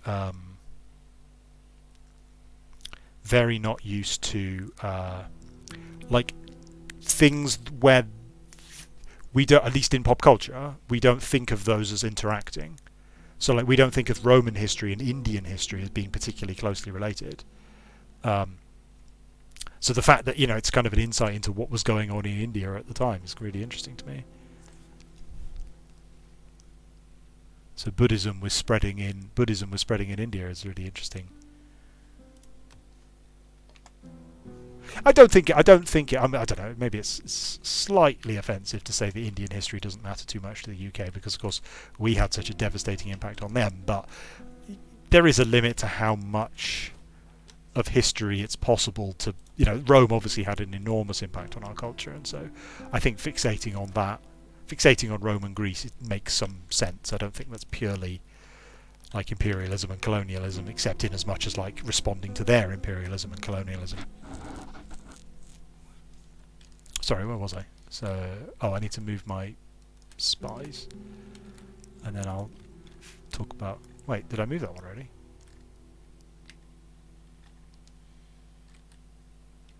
Where are you, spy? Oh yeah, down here in the jungle, I remember. We're going to find Nova Carthago. So Carthage owns all this territory around here. Can we get a look at the map? Yeah. Carthage owns like all of this, but isn't very good at making use of it. Let's go enter. So the premise of Idle Adventures was that she was sort of, she had her own, because she was using the powers of the needle, which at the time weren't defined as meaning anything. That it let her do that effectively. So that's you know, it's a good example of sort of oh, interesting. Ugh. Oh, it's just the garrison army. Wait, yeah, because that's right. So Syracuse is being attacked by Carthage, and we can help to defend. That's probably a good idea.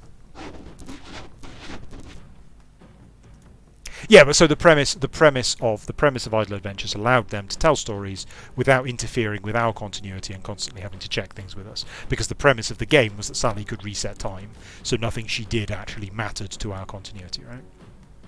So she could just chat with Saradomin, and that could be that didn't need to have any implications for the timeline of the world. So similarly, if we wanted to set a strategy game, if we wanted a third-party company to make a strategy game set in the Third Age as opposed to us, then a good way of doing it would be to say, okay, well, 1500 years into the God Wars, the world was invaded by the spider people led by a god you've never heard of, and you know, they invaded, and all of the gods of the world had to cease the God Wars in order to fight them off, right? And that's a conflict that's never been mentioned in game and doesn't exist as far as the game canon is concerned. And that allows them to sort of tell the story of that period. And as long as we give them enough information to understand how the various factions would react in that, you know, what would Saradomin do when the world is invaded by spider people? What would Armadale do when the world is invaded by spider people? Then having that sort of period carved out slightly separately is actually really valuable. And then obviously then at that point suddenly, once that game existed, then we would suddenly start referencing it and everything, right? Because that's just how things work. There'd be an archaeological dig site to dig up all the things, and suddenly NPCs that knew something about that conflict would spring up all over the world, and suddenly it would be like kind of weird that it was never mentioned at any point before, but that's just how these things work. Alright, what's happening here? That's the Syracusan army, so I guess we're coming on as... Wait, are we coming on as reinforcements on the land? What? Okay. Oh, is it our... Wait, I'm really confused. Is this our settlement or not? Or is this our... I'm thoroughly confused by what the context of this battle is. No, there's no settlement. Okay. So it's just a naval battle. We've sent some non-naval troops to help with the naval battle.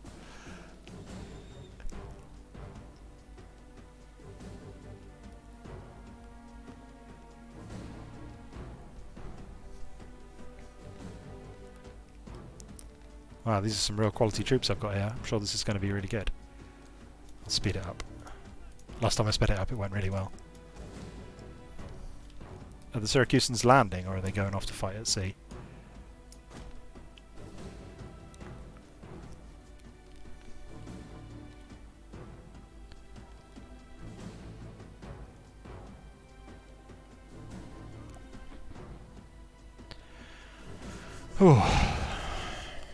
Right, what was the topic before that?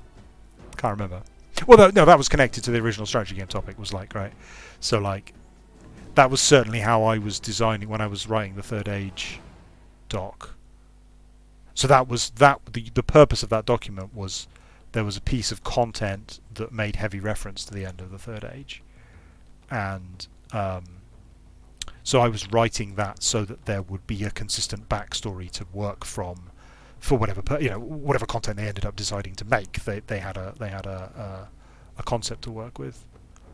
We're going to get smashed, aren't we? Look at the size of this.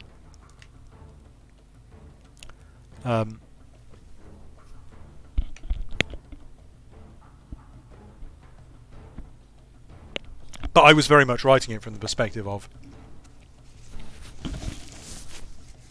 both what would be historically interesting, but then also what would make for good content set in that period. So there's little examples of that around, like the concept of the prodromoi.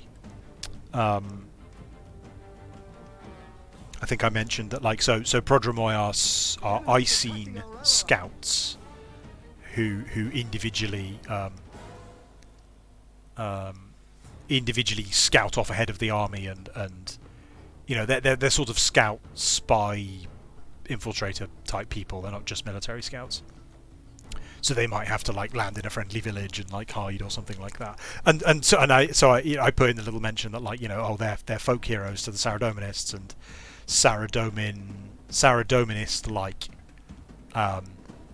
like folk tales about heroes are often about these characters because they are powerful individuals who aren't in an army. They're a good subject for fiction, basically.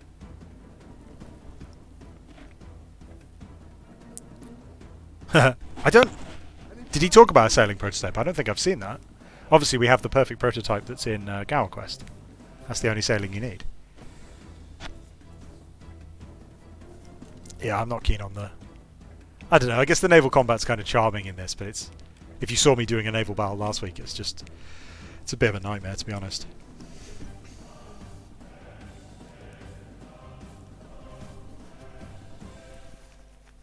An entire unit has perished. Oh, I don't think I've seen... Yeah, I don't think I've seen his prototype.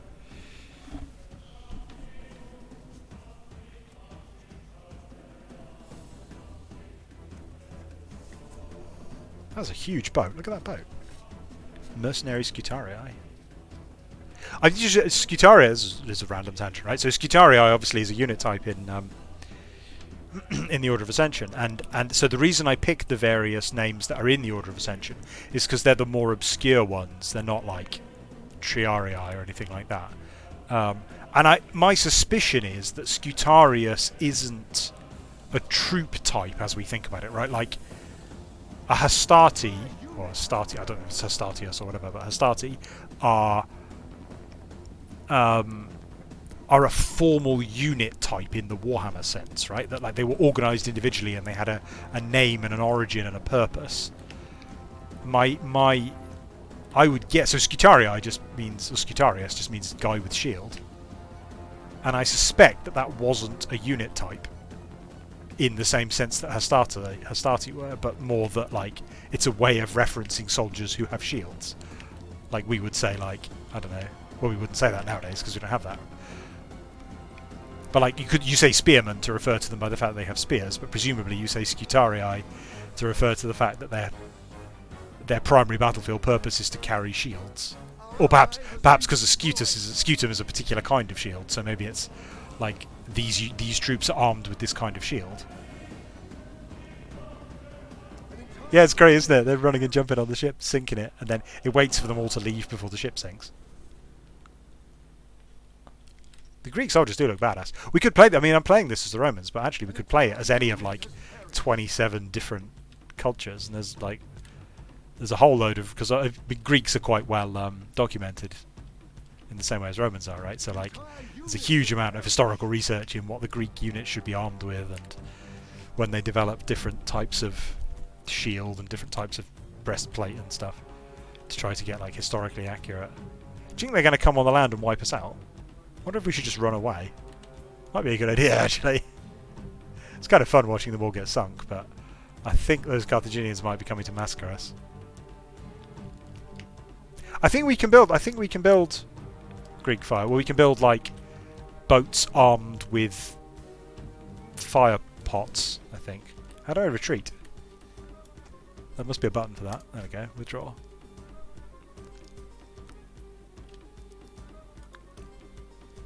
That was an exciting battle, right?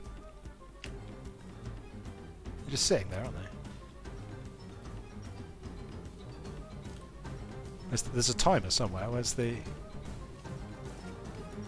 Oh, maybe there isn't, actually. Maybe I turned off the timer. Oh, no, there is.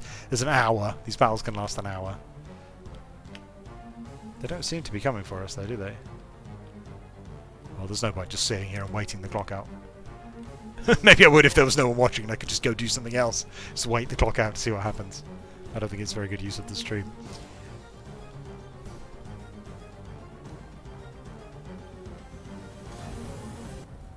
Oh, I got an achievement. Oh, you can't see that.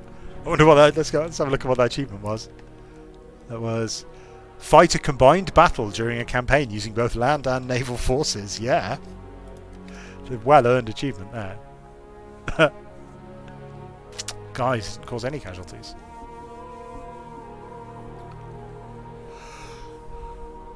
I'm assuming they're coming for us next, so I thought I'd better pull the garrison out, because then they can actually team up with my other guys later.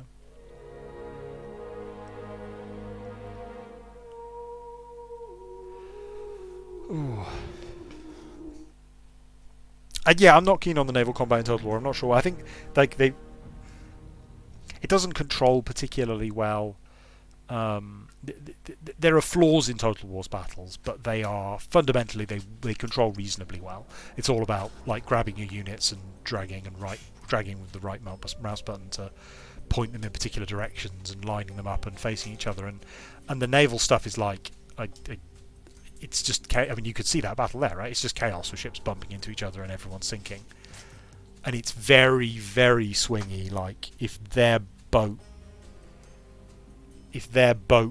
hits the side of your identical boat, you've lost. Like, because they'll just ram you and destroy you. So if you can't figure out the slightly finicky movement controls well and organise your boats well, which you probably can't, then you just die, which is kind of irritating. Oh, that was of course the first computer turn, and there's a whole load more computer turns to go yet. Oh, I can't remember what I was talking about.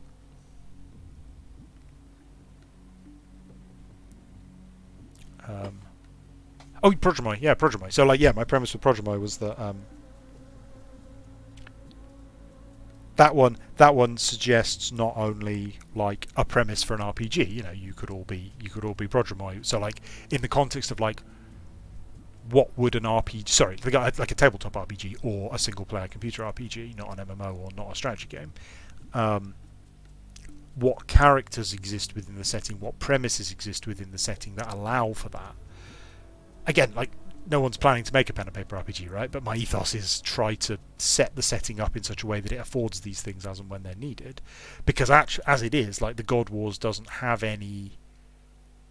Assuming that you don't want to play soldiers fighting in a war, there's nothing that immediately leaps out from the material that would make for a good tabletop RPG, or a tale of an adventurer type hero who wanders off and does heroic acts of daring do. Not that you couldn't come up with a premise fairly easily, you could, but you know, you could just be like, oh, this tribune left his legion and wandered off by himself in order to defeat the evil Zamarakian spy assassins or whatever. You can tell that story, but it doesn't leap out of the material automatically. You have to go out of your way to create it. I guess that's the distinction, right? Is like the distinction between whether it allows those stories to be told, and it's quite you have to go out of your way to prevent those stories from being told, or whether it inspires you to want to create those stories. And my hope is that the unit description of something like the Prodromos makes people go, ooh, I want to play that game. I want to play that RPG or read that book. And I mean, the funny thing is, like, I think that has been... Oh, what are we doing here? One of your family members is being blackmailed. Yes, we'll pay money to spread counter rumours. Definitely shouldn't pay the blackmail. That's a much better plan. Oh, well, do we want infantry recruitment or cavalry recruitment? I don't think it matters. Oh, naval recruitment. Yeah, excellent plan. What happened in 247? Hannibal. Oh, Hannibal's been born. Oh. I'm sure that won't cause us any trouble. Rome enters into a treaty with Hiero, the tyrant of Syracuse.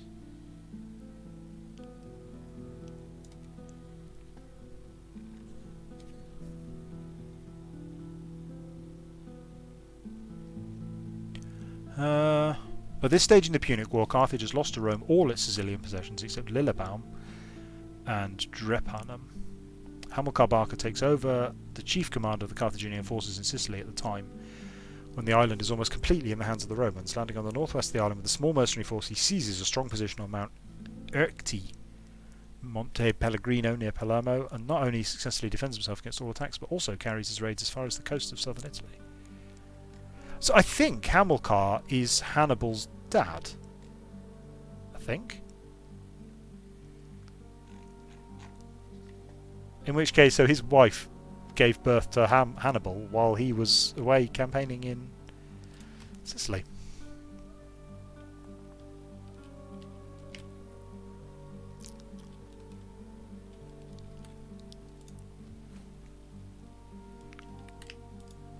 Well, okay. I mean, there's a good example, right? Like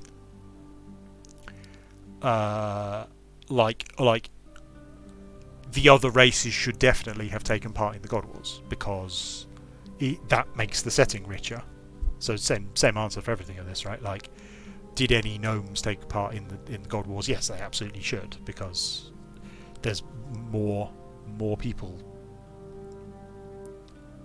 Oh, now what? Oh, how do I make a library? Do you think it's from an auditorium? Did I research libraries yet? Yes, I did. A library is level 3, so what does it upgrade from? No way to tell. And there used to be a building browser, but I think they took the building browser out and replaced it with a web browser, and that means that... Oh god, right, here's a UX problem, right? I don't know what... I want to build a library. I don't know how to do that. I can Google it. There's no way to tell in-game what I need to do here. Like, it's not an intrinsic criticism of a game. It's okay if the answer is wiki it, but older versions of the game did have an in-game way of seeing that, and they don't anymore, which is kind of irritating. Let's guess that you upgrade it from a municipium? Maybe? That sounds plausible.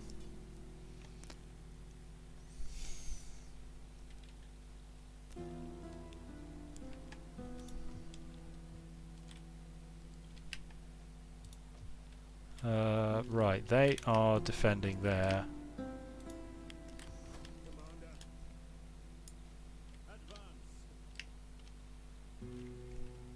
Oh, the Carthaginians are coming now. Okay. So let's spread these armies out. So can they defend both cities at once? Yeah, looks like they can. The little yellow arrows signify that they are like... Oh, they didn't make it. I think that works. Yeah, I think they're in range. So if Carthage attacks either of these cities, then our armies can come and defend.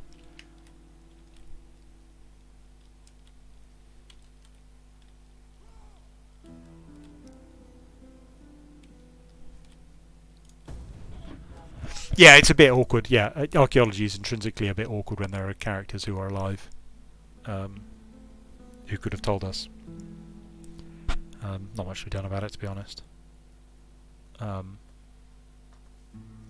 Oh, there's a RPG anecdote that's quite interesting. So, I don't know if any of you know the Vampire the Masquerade setting. That's a setting I really like, although funnily enough I don't really like vampires. So Vampire the Masquerade is supposed to be a setting about the person. It's supposed to be a deep and meaningful role-playing game where you examine the personal horror of what it means to be a blood-sucking parasite, and you're supposed to do a lot of introspection and super like deep character role-playing between the characters at the table. In practice, as far as I'm aware, only a relatively small part of its player base actually think of it or play it that way, and the vast majority of them treat it like an opportunity to play superheroes. So it's basically just urban fantasy superheroes. Syracuse wants a non-aggression pact. Nope. We're coming for you next, boy.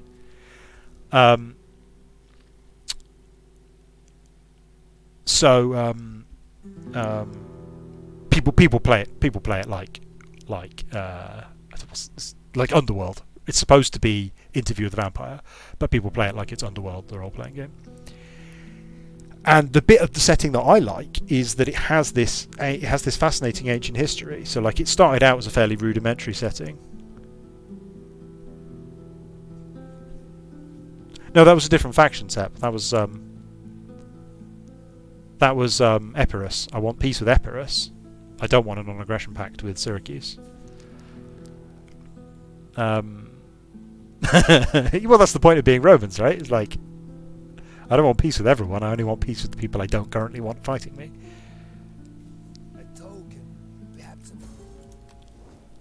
Sorry, what was I? So Vampire the Masquerade ended up being almost farcical. I don't know, that's slightly mean, but it ended up being almost farcical, sort of like people would just start up these combat characters, and the rule book had a very heavy emphasis on combat. Like the GM section talked about how it was all about deep role playing, and then the combat chapter was the largest chapter, and it had all this like, here's what happens here's how you shoot fire out of your shotgun, and here's the rules for assault rifles, and blah blah blah, and it was like really, there was a mismatch between what it said it was about and what the rules actually encouraged you and allowed you to do. But the bit that I liked was the history of the setting, because it was about, like, it was predicated on the idea that, like, older vampires were more powerful and they had descendants who were weaker, and so the modern urban vampires are very weak, and then the ancient vampires who were from the medieval period or the classical period were very, or the like ancient world were very strong ancient beings and tended to go to sleep for long periods, like they would be asleep for centuries, but then when they wake up they would continue to enact their ancient plans or rivalries. So you'd have to, like, the most famous setting was like the vampires that lived in Chicago, and Helen of Troy and Paris were two vampires that were ancient rivals. They'd been lovers and now they were rivals, and so they were like having a political war between them, using the younger vampires as their pawns. Sorry, I better carry on my turn. Blah blah blah. Someone's leveled up. Nice. Codius. What? Bad omen. Oh, that means there's something going on here. Right, hang on. 246. Arsinoe has been born. Ptolemy the Second has died. Oh, he was allied with Greece, wasn't he? Antiochus the Second has died. With Hamilcar Barca wearing the Romans down in Sicily, the Romans, by private subscription, built another fleet with the aim of regaining command of the sea. That's a good idea, we should do that. The number of praetors is increased from 1 to 2. Oh yeah, I was going to say praetor, wasn't I?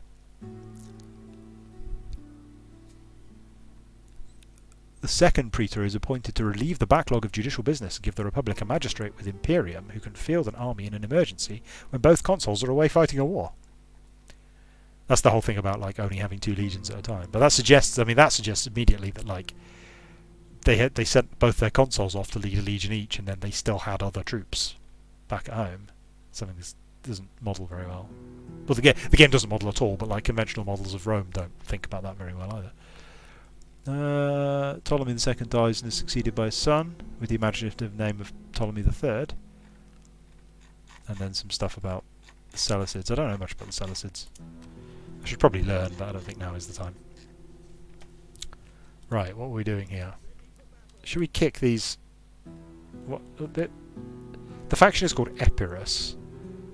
I don't know how to turn that into an adjective. Let's kick these Epirans off our continent. Not continent. Peninsula. Why are they stuck?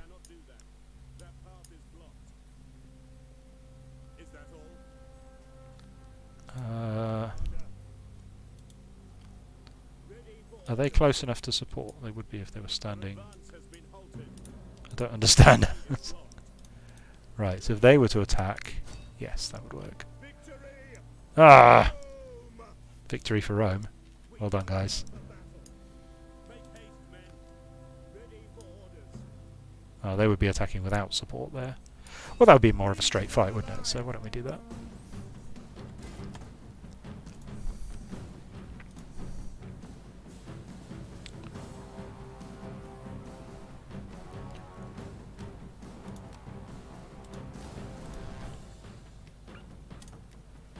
So, so that premise where you've got these ancient beings who have grudges that go on for centuries or millennia,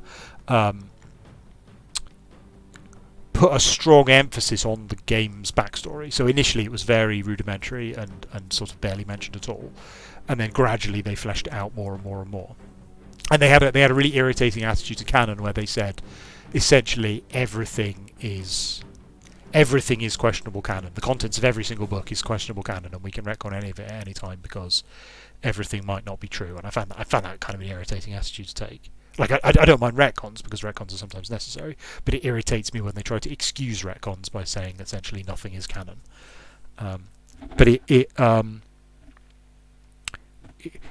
they started doing a really neat. They started doing storytelling with it, and then there was a spin-off game called Vampire: The Dark Ages, which was set in 1200, I think, or 1100, and that they started doing. They started telling stories across the 800-year gap, where they would like introduce a plot point in one in not always from old to new, but they would introduce a plot point in one line and then sort of resolve that plot point in the other line. So one of the most interesting ones was that one of the vampires were divided up into clans, and one of the clans was different. Let's try doing triplex ACs and see if it works. Okay, you guys. Group 1. Triplex ACs. Not brilliant, not terrible. It's fine.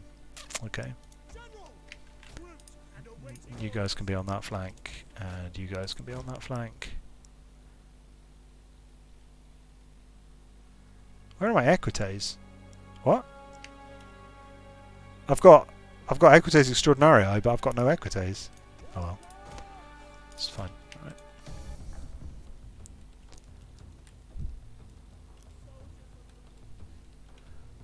I wonder if they're coming to us or we have to go to them. Let's give them a bit. See what happens. And that was the part of the setting I really liked. Like I loved the imagery and the almost grandeur of the sort of cross time setting. I found very exciting and interesting, and you know, the actual stories they told weren't that great, but like they had all these concepts of like, you know, someone would set up a plan in 1200 AD and then it would finally pay off in like 1898 or something like that, and that's really cool. I love that kind of stuff. But it created the exact problem we were just talking about with archaeology and like people who were there at the time, which is that it's difficult to maintain a sense of mystery in the setting when you can just go to a party with someone who was there. Like the game liked to have an ambiguous relationship with Christianity. It sort of tried to imply that Christian myth was true, but without really overtly stating it. It sort of said, well, vampires were created because God cursed Cain, but whether or not Cain even actually exists is kind of mythological and may not be true in the setting. It's what the vampires believe, but it may not be true. But then you would like, and did Jesus really exist? Was Jesus able to do miracles? And that's like an intriguing mystery, unless you're at a party with someone who was just there when Jesus was killed. And obviously, like, this kind of storytelling being what it is, like every third character was there when Jesus was killed. Like, well, that's the premise of the film Dracula 2000. In Dracula 2000, Dracula is actually Longinus, who's the soldier that stabbed Jesus, that cursed him. In Vampire the Masquerade, it's Cain. Sorry. So the point of this is they rebooted the setting. Well, it must be a while ago now. 15 years ago, maybe longer. it was about 15 years ago. They rebooted. They completely. They killed off the setting. They did some fantastic, like, finale source books that sort of resolved all of the plot lines, or a handful of the plot lines, and those are really cool. And then they rebooted the setting into a different continuity where elements of it were sort of still true. Elements of it the same. Some of the nouns were the same. Some of the concepts were the same. But a lot of the rules of the setting were different. The factions were different. The history was different. So it was still about vampires, and it was still about vampires hanging around in nightclubs. But it just had a, you know, all the moving parts were just slightly different. And one of the massive changes they made, although it didn't make any difference to normal gameplay, but made an enormous difference to like the way that you think about the setting, was that vampires who sleep become they lose the ability to tell reality from dream.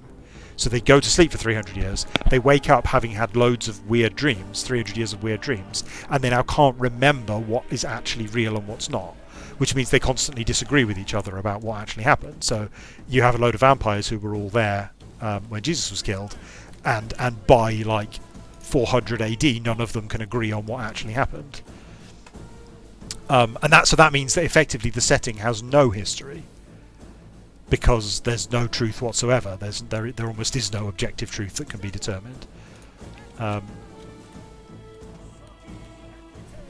Yeah, basically it's a plot device. Yeah, to solve that problem of the emphasis being on not on the present but on the past, and it does a really good job of that. Right? It's a good way of dealing with that problem. But it means I have just no interest in that.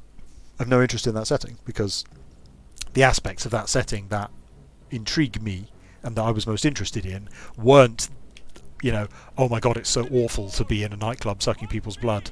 What a terrible fate for a sentient being. And instead, like, oh, okay, that's not good. Alright, I better... What's going on here? Campanian cavalry? Campanian cavalry? No? Ah, they've gone.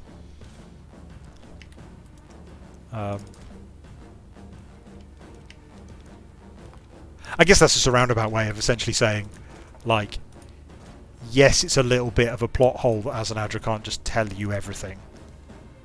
But that's it's better to have a slightly contrived explanation for why he doesn't do that than to not have that sort of character.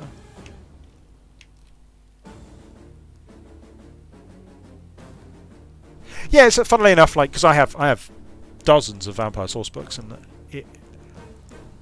it's weird because I don't particularly like vampires. Like, I don't particularly like blood. Blood makes me a bit uncomfortable, and I don't really care for the sexualization aspect of vampires. That doesn't really interest me.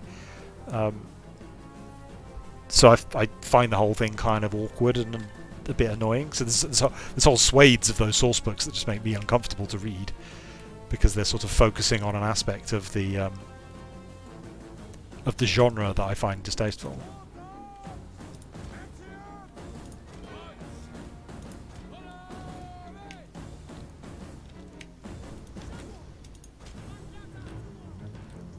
Yeah, I love... so, Blade was okay. Blade 2 is probably my favourite film, I think. I tell people that Spy Game is my favourite film, but I think it's actually Blade 2. Because Blade 2 is fantastic.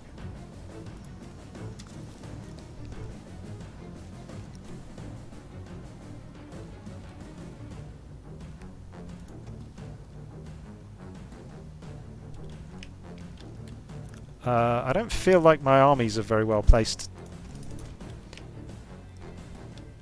Why are those Principes wandering off? But oh, because I've got this weird formation. Okay, fine. Oh god, those are slingers. Run away, run away. Uh-oh.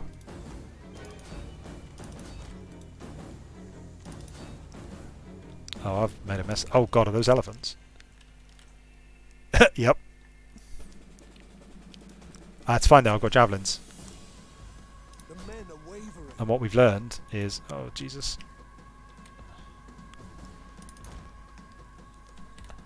Oh, I've messed this up.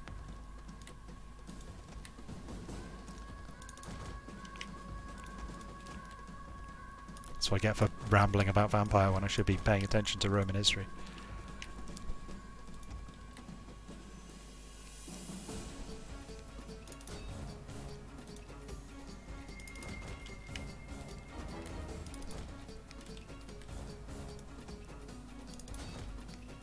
Very heavy shot cavalry. Oh, that may not be a good idea. Are they the Equites? Yeah. We'll see how they do against each other. Might get wiped out. I don't really like the sound of very heavy shot cavalry. Oh, and there's some hoplites. Oh, the elephants are getting massacred. That's good.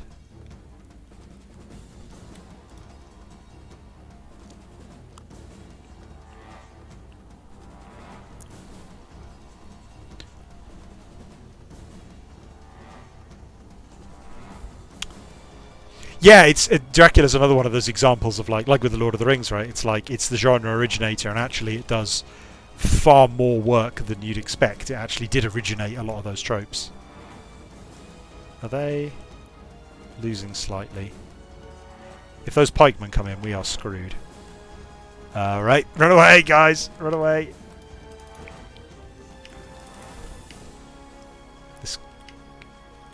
I am horribly mismanaging my troops.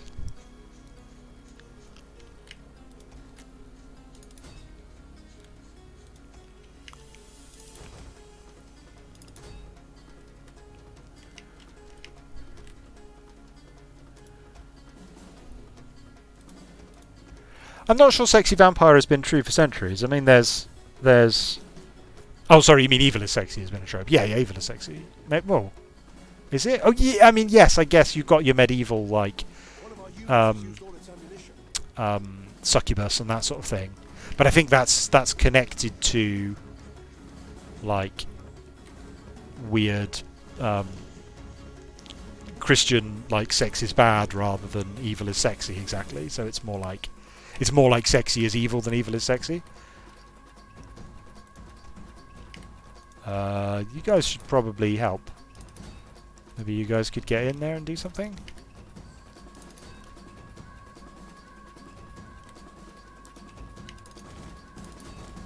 One of my preferred strategies here, and I'm not sure whether it's actually effective or not, is to effectively try to, like, because I can't... Sometimes you can just pause, right? And just sort of constantly pause and take stock of what's going on, but it gets kind of boring. And so the only way I can focus on what's going on is to effectively try to, like, lock up one end of the line whilst then trying to like win at the other end of the line, and then having won at the other end of the line I can then roll over and attack the back here. Alright, what's going on here?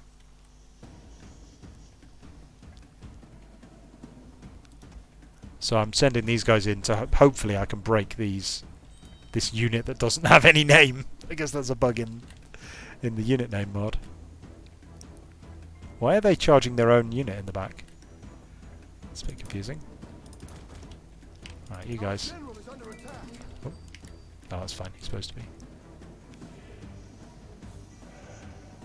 Yeah, so they did not like being charged in the rear at all.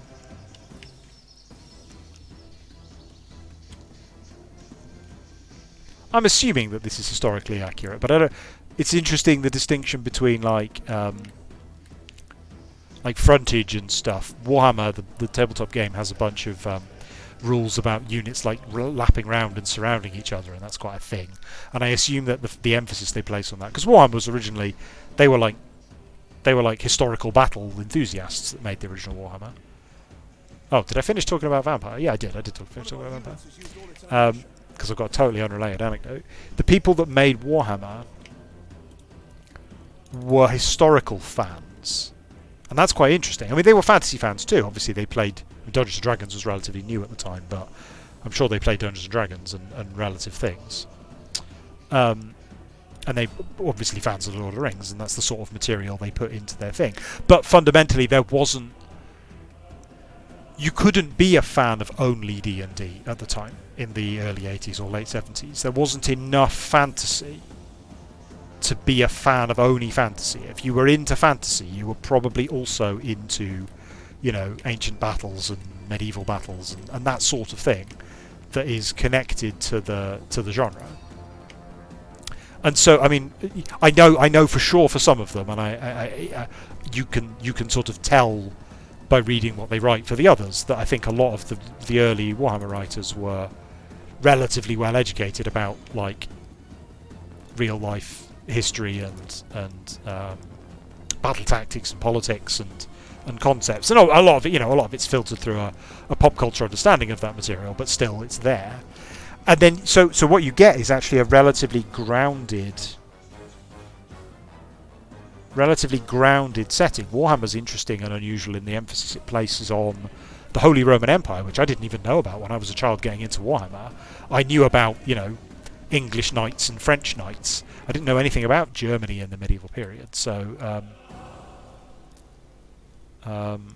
the whole idea of the Empire in Warhammer, which is patterned on the Holy Roman Empire, I didn't realise it was more or less identical to the historical Holy Roman Empire. It's just that the leader had a magic hammer.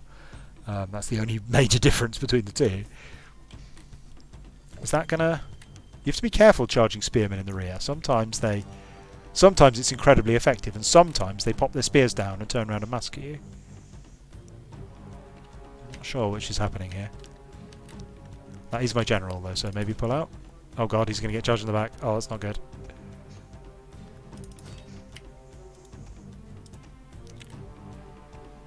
Oh, this is bad. This is a bad situation.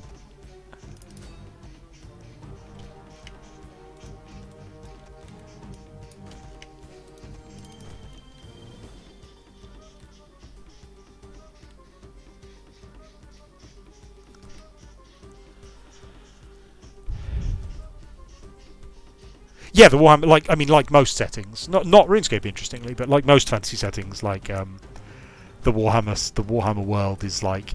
No, it's not true anymore, actually, is it? Because there's hundreds of fantasy settings now, but yeah. The Warhammer world is Europe, and the Lord of the Rings map is Europe, and it's not uncommon for it to be like fantasy Europe. I shouldn't say most, it's not true. So what was my point? Yeah. So then you get an interesting thing that happened with Warhammer, and it's true of other things, but I think it's most pronounced with Warhammer because of the distinction between the first generation of developers and the second generation of developers. That the second generation of developers grew up on Warhammer, not on history. So the logic that they brought and the tropes that they brought, they weren't saying, well, here's an interesting political thing that happened during the crisis of the 3rd century. They were saying, well, I remember reading a source book when I was little that had this really cool idea about undead in it, so that's what I'm going to put in the game.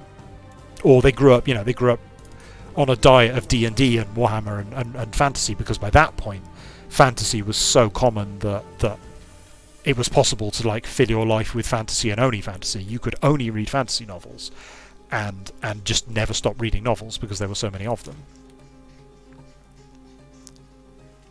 And that I feel is actually a real problem. Like it's like a shallow reference pool problem. If you don't have anything real to draw on, and all you're doing is sort of recycling tropes, then you just end up with like... I mean, there's nothing wrong with taking inspiration from other fiction. That's absolutely fine. But like it interests me that people are like... They're so impressed with... Like, I think I don't have a problem with J.K. Rowling. I think she's a good writer, and I think Harry Potter series is good. I think it needs editing down a little bit, but I think it's fundamentally good. But it fascinates me how people talk about how imaginative she is, because that is not a strength of J.K. Rowling's. Like, she's told a good and compelling story that I was interested in and wanted to finish. But I'm not interested in her world at all, because it's a completely generic urban fantasy world with all the exact same, like... exact same stuff that's in all fantasy. Like, it's just a who's who of like wizard concepts and fantasy monster concepts, basically. And I think that is a bit of a limitation of like.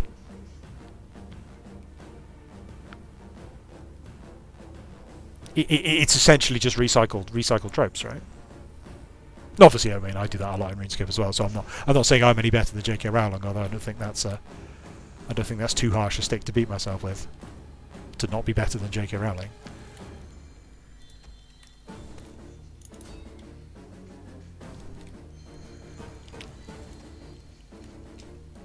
Don't I have some more cavalry somewhere?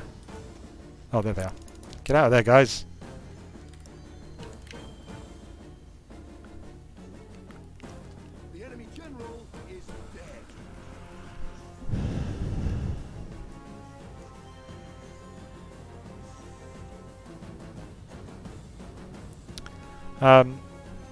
Is anything original is a really interesting question. Was I talking about that with Doom Eternal? Who was I talking to about that recently? Oh no, it was Vernick was asking me about. He's got me to watch Community, and I've been watching Community, and I've been told by a lot of people that Community is fantastic, and it's okay. Like, I'm not saying it's bad by any means, but all of the clever and interesting stuff that it does. Hi, Vernick. All of the clever and interesting stuff that it does, I have seen before, and I don't mean that as a criticism at all, but it means that it's not sort of wowing me and blowing my mind by, like, holy shit, they made a fourth wall breaking thing, or holy shit, there's a character in the series that realizes he's in a TV series and references that and draws attention to the parallels between the plot and the meta plot, and you know, that kind of thing, like, because I've seen so much that already does that stuff. Like Scream was a huge deal, what, 25 years ago, something like that. Scream was a long time ago, and the premise of Scream was that it was defying all of the tropes of horror movies, and there was a character in the film who was genre savvy. I mean, TV tropes is an entry for genre savvy, right? That's how not a brand new concept it is.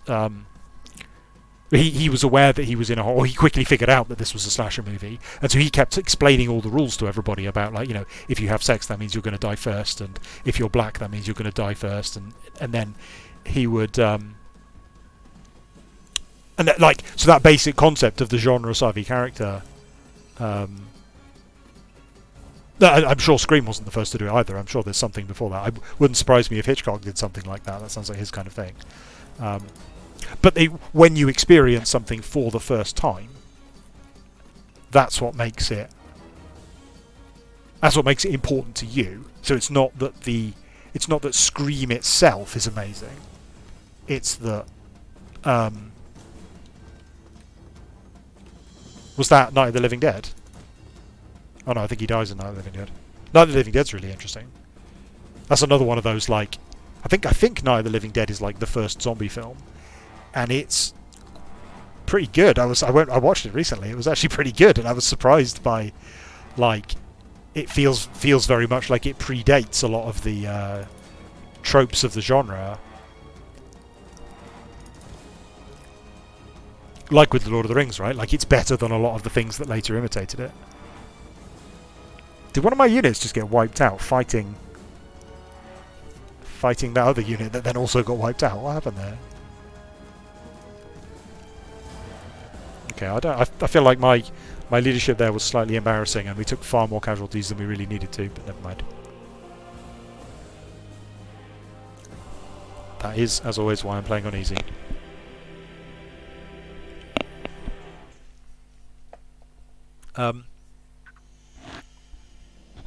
Yeah, but and Kevin Smith's whole thing. Kevin Smith started to become a big deal when I was at university, so everyone was. I don't think I watched Clerks when it first came out, but I watched it after Mallrats came out, I think, or something like that. And that their whole thing was being genre savvy and having characters that sit around and make pop culture references and chat to each other. And I don't think Kevin Smith explicitly breaks the fourth wall.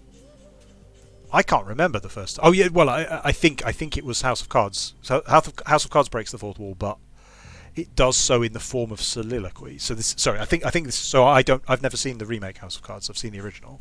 House of Cards has an original, by the way. It's a remake, and in the original, I think they're not. It's not breaking the fourth wall as we think of it in terms of Deadpool. It's breaking the fourth wall in the sense of the character delivering a soliloquy directly to the audience, which I think is supposed to signify not genre awareness, but the inner thought of the character. I think it's aping what's the right term? It's aping a theatrical style rather than trying to be genre savvy. And I can't remember what the first time something broke the fourth wall. It definitely wasn't Deadpool, because I've never read any Deadpool comics, so I was first exposed to that with the film, and fourth wall breaking was very much old hat by then, and I can't remember what was it. They're going to run back in and hide. Did they lose any units? I don't think they did. Oh, but they don't have their equites. They need to go back to Rome and get some more equites. Oh, they've leveled up. Hey. Ah, he can be... he is the state. Let's get increased campaign movement range. There it is. Yep. Love increased movement range. No, it definitely wasn't Fight Club. It was something... I genuinely can't remember. All the famous examples, like, I was like, yeah, that's just how it works. It was, I mean, children's cartoons do it, right? So, like, it's perfectly possible that like, you see it in a children's cartoon and then don't think anything of it. I mentioned earlier, right? Like, my theory, and I think this is reasonable, is because I started thinking about Warhammer a few years ago and my weird reactions to it. Oh yeah, there's something going on. What's happening? Members of a strange new cult have been caught desecrating a temple. Ah. Oh, they're not Christians. Probably, no idea. They'd be Titan worshippers. That'd be the coolest one, right? We must make an example of them. Do we want to make an example? Do we want to get us given to the gods? That sounds fine. That sounds like a nice thing to do. Just give them to the gods. Alright, you can be promoted. Is there anyone else that can be promoted? Not him, he hasn't accomplished anything. It's fine. I suspect my faction leader's going to die before he manages to have a child. Did I do everything I needed to do? Probably didn't move the spy. Hey spy, how are you doing? Yep.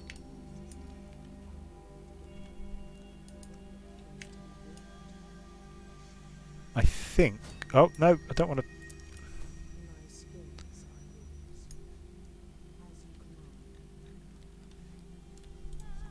There's another spy over here somewhere. Going down to just learn about Greece. What's Greece? Let's go find out. No idea. I think you get line of sight with trade routes. So if you trade with someone, the trade route... Yeah, so that's why I have line of sight to Athens, because I'm trading with Greece. I'm trading with Athens specifically, so this trade route means that...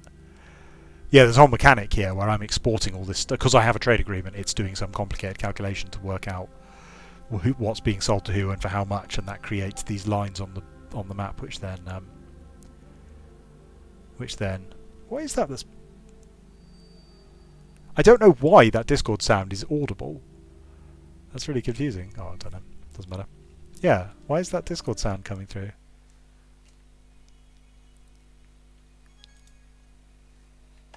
Ah. Complicated question that requires some research and thought. What was I talking about? Wow, I've just completely lost my train of thought. Let's just end the turn. Oh, this guy, has he arrived yet? Almost.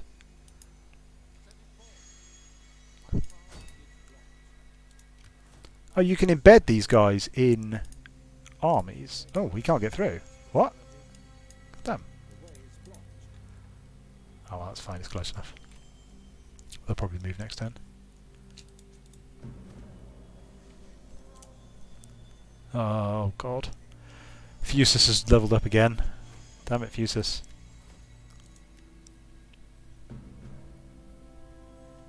Fusus is good at giving people experience points. Yeah. And also someone else had leveled up. Oh, that guy. Secundus Murius Catulus. What a champion.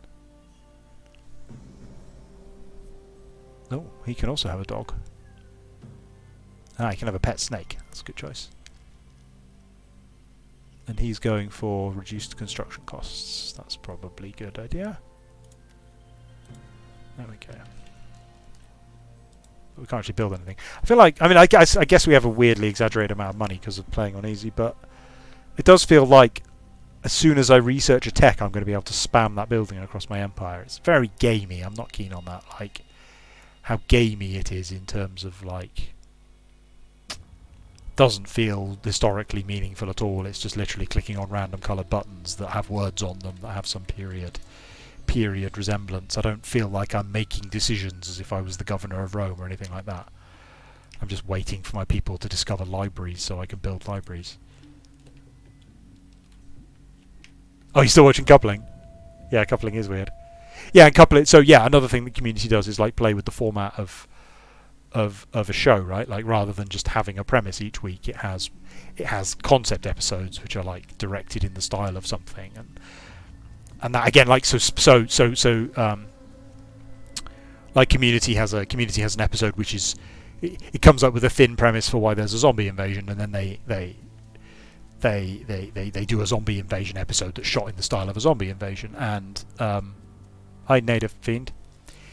And that's that's a joke that Spaced did like 20 years ago. Spaced was a surreal like sitcom with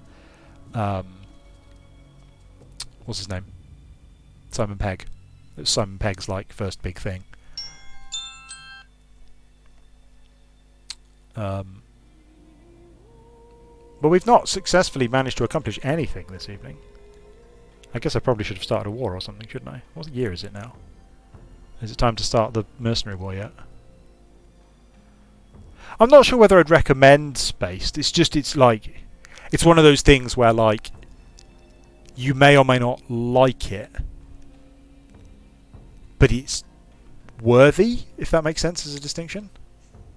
I work at Jagex, Native Fiend, although I worked for a while as a QA at Rockstar North.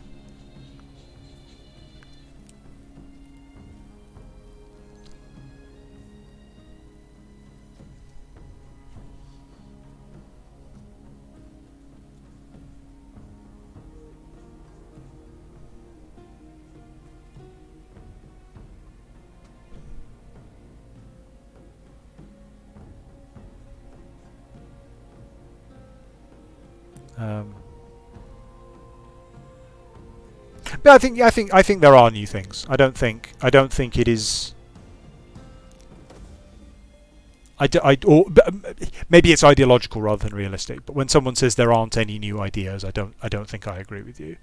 There can at least. Yeah, I work on the other one, sadly.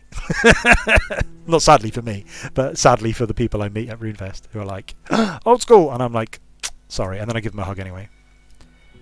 They're very enthusiastic, the old school people. The RuneScape 3 players are a bit more reserved. The old school players like scream and shout, throw beer at each other.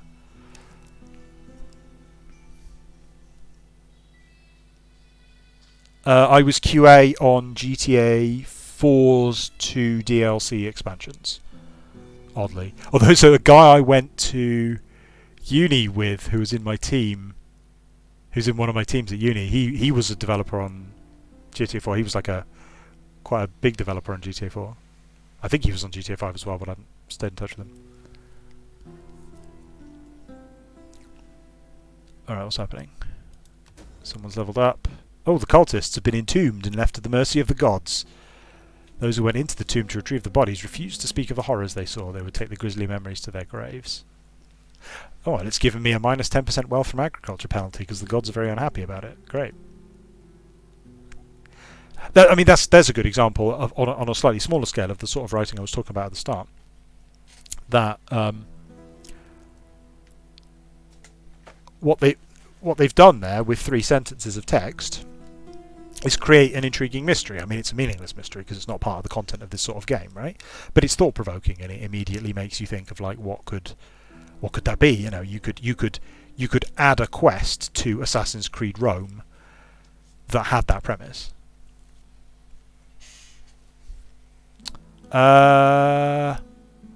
mean the Divida Emperor mechanics? I don't know, I'm afraid. I don't know much about it. Do you mean like they can only recruit units if they've got the right kind of like class of people in the settlement? In which case, I'm afraid I don't know. I don't know much about the inner workings of it. I'm mostly using it because it adds cool stuff like the Polybian reforms and that kind of thing.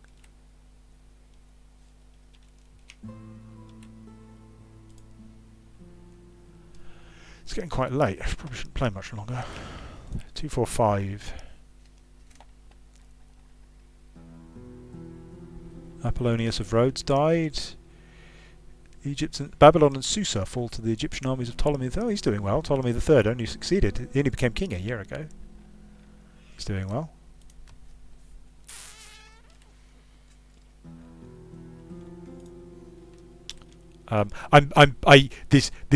This mod is hard and includes a lot of relatively complex mechanics, and I'm playing on easy in order to not have to engage with and understand those mechanics primarily. So I understand them a little bit, but like the way I'm building my armies means that you can see, if you're familiar with Rome, you'll see how garbage this army is, and I'm doing it in that way for a semblance of historical realism. So I'm only building a tiny number of triarii anyway, so the restriction on being able to build them doesn't really affect me in any way, because my army consists of a surprisingly large and ineffective number of levies.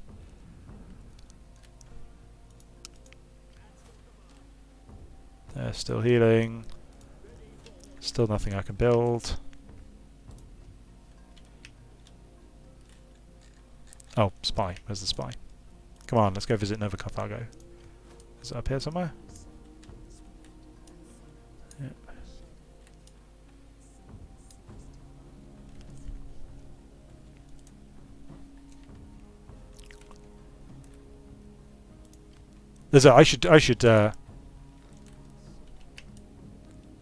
I'm still experimenting with streaming and seeing what I can do and what I can't do and what it's useful for. I don't really have time to make like well-made YouTube videos as part of the complexity of it, like, because you know, a proper well-made YouTube video takes days of editing and stuff, and I don't really have time to do that because I'm busy working on other stuff. There's an interesting topic of discussion about why, in contrast to what I'm actually doing here, I think it's actually a good idea to play on. You should generally play on hard if you want to understand the mechanics of the game. And I guess I'm demonstrating that point here, right? I don't understand the mechanics of this mod, and I don't need to. Too busy writing lore documents. And I don't need to understand the mechanics of the game, and I'm not in any sense compelled to understand the mechanics of the game because I'm playing on easy, so that kind of demonstrates the point, right? If you want to... So if you are just there for the atmosphere or the immersion or the story, then yeah, breeze through on easy, right? And that's fine. There's nothing wrong with that. I'm criticising that as a play style. But if you do play the game on easy, most games... I mean, there's a separate discussion about like how easy mode should be designed. But most games design their easy modes so that you can sort of intentionally or unintentionally just fail to engage with the mechanics correctly. If you just never learned how to parry, you can just blast your way through the game by just drinking healing potions or whatever it is, you know, however it is the game works. Like, you never actually learned to do any of the fights properly. You never really learned how to optimize your stats. You never learned how to do more than one move. You know, you can complete like Batman Arkham Asylum by only punching. Impera now wants a peace treaty. Yes, that's an excellent plan. We don't want to war with them for like 30 years or something. So yeah, so I hear a bunch of people say, "Oh yeah, I just play on easy," you know, and that used to be me at like, yeah. The Sekiro question of whether there should be an easy mode is also I think it's a slightly different discussion, but it is related. The thing Athens wants a defensive alliance. Ooh, no, I don't. That'll just drag me into stupid wars with Greek states. Friends, the gift of gold. These guys are going to keep doing this. It's really irritating. Talking about Soulsborne in general, right?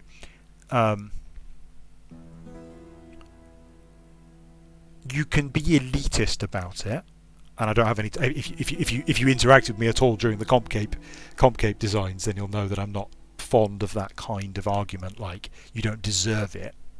I don't have any time for that as an argument. But there is a meaningful argument in the sense of, if I have completed Dark Souls then you know what I accomplished. There's no... if I've completed Dark Souls, it means I managed to kill Ornstein and Smo. And you know what that means because you've also defeated Ornstein and Smo. Now, even Dark Souls isn't that extreme, because I'm specific. Like, I haven't killed Ornstein and Smo, and the reason I haven't killed Ornstein and Smo yet is because, firstly, I'm trying to kill Ornstein second. I figured out eventually why I was trying to do that. And secondly, I'm not using summons, because as far as I'm concerned, the point of Dark Souls, this isn't true, but personally speaking, the point of Dark Souls is it's a challenging melee combat system, so you need to master the challenging melee combat system, and so summoning Solaire to help me with the fight feels like it's not the reason I'm playing. It's like skipping the fight. Well, it doesn't skip the fight, obviously, because it doesn't trivialise it, but it makes it vastly easier. And so, well, I mean, I think that's the point of Dark Souls, because, well, my ethos, I try to have my ethos. The ethos I try to have is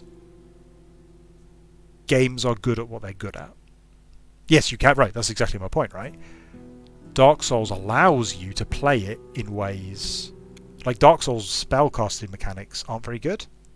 It's not a very good game for being a wizard in. I don't mean it's a bad game, I just mean, like, there are better games for being a wizard in than Dark Souls, but there aren't better games for being melee in Dark Souls. It's a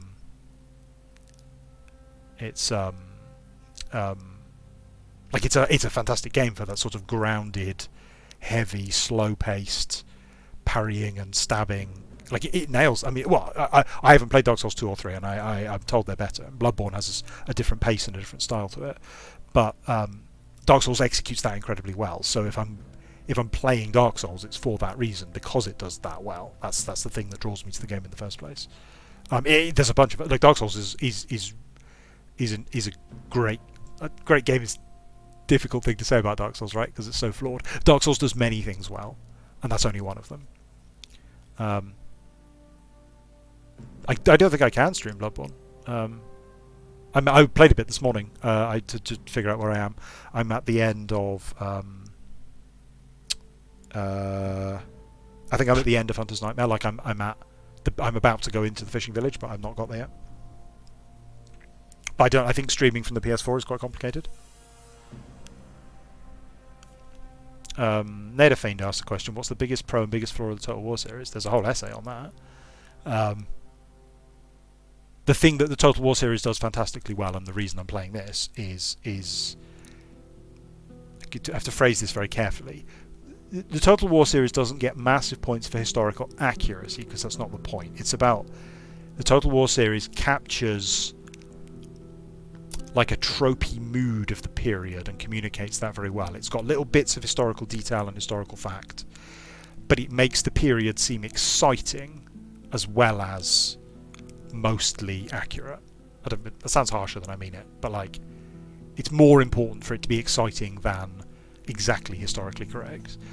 And so it's really absorbing and exciting. It makes ancient Greece seem exciting, it makes ancient Rome seem exciting. And I think it really does that incredibly well. And the biggest flaw of the series is well, it depends on the game. As of the Rome 2 period, it's got the same problems. It's got the same problems all strategy games have, right? Like, I think there's a whole bunch of them, but the biggest one probably is that it doesn't have a meaningful end game. Like, after the late early game, so as soon as you get into the mid game, the game just sort of stops working, and that's true of almost every strategy game, even the ones that have put effort into their end game. So Stellaris technically does have an end game, Civilization technically does have an end game, but almost every strategy game, like, you win or lose the game in the late early game. My first Total War was Shogun. I thought Shogun was extraordinary. It was absolutely Shogun 1. I played that when that came out, and I thought it was an amazing, it was a mind-blowing game. Because it had a strategy map, and it had it had a battle. The battles were best implemented anyone had done up until that point, and the strategy game was it was rudimentary, but it got the job done, and it was exciting and it was atmospheric in a way that Civilization kind of wasn't. It really laid, like, the visual design was good, the sound design was good, the little videos and stuff were very evocative. And what was the other question? Which is my favourite Total War game? If I think about, like, the least flawed, it's definitely Warhammer 2. I think Warhammer 2, while still flawed, has fixed... They've obviously done a lot of work fixing problems that earlier games in the series have, fixing like problems that Warhammer 1 had. I think it's in quite a good place. It still has problems, but it has the least problems of any of their games. But the one that was most significant to me is probably Medieval 1, maybe? Medieval 1 prompted me to write an essay about how flawed it was. So, it's not quite favourite, but, like, had a huge impact on my life. Also, Rome 1, in terms of, like, inspiring, like, interest in Roman history and stuff that I then carried on into, like, you know, the stuff in RuneScape, which is inspired directly by my love of Rome 1. So, or my love of the period that Rome 1 inspired in me, which is still credit to Rome 1, right? So yeah, there we go. That answers that question. What's the well damned to, Sep?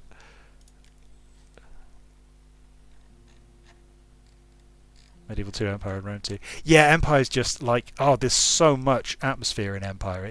That's why I say the huge strength of the series is the atmosphere and how much it makes you love the theme of the period, right? But, like, Empire is so mechanically broken.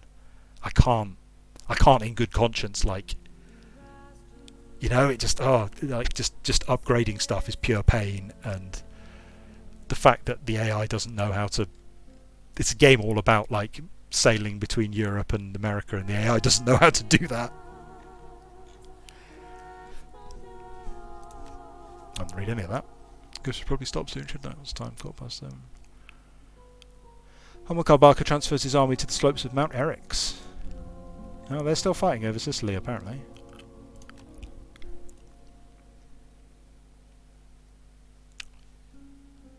I didn't get on with Medieval 2. For a slightly different reason. I tried several times to play Medieval 2. I mean, I've got it and I played a bit of it, but I could never get very far into it. I can't remember specifically why. Oh, it was the micromanagement of all the agents. It was unbelievably bad. You had to micro all these princesses and merchants and spies and assassins, and I couldn't. It just was too much busy work for me. That's one of the things I like about Warhammer 2, because Warhammer 1 had that problem still to an extent, that agent spam was a real problem in Warhammer 1, and it just seems way less of an issue. I think they've rebalanced it in Warhammer 2. It's not nearly so much of a problem. So I'm getting distracted now. Right, did I just finish Naval? Yes.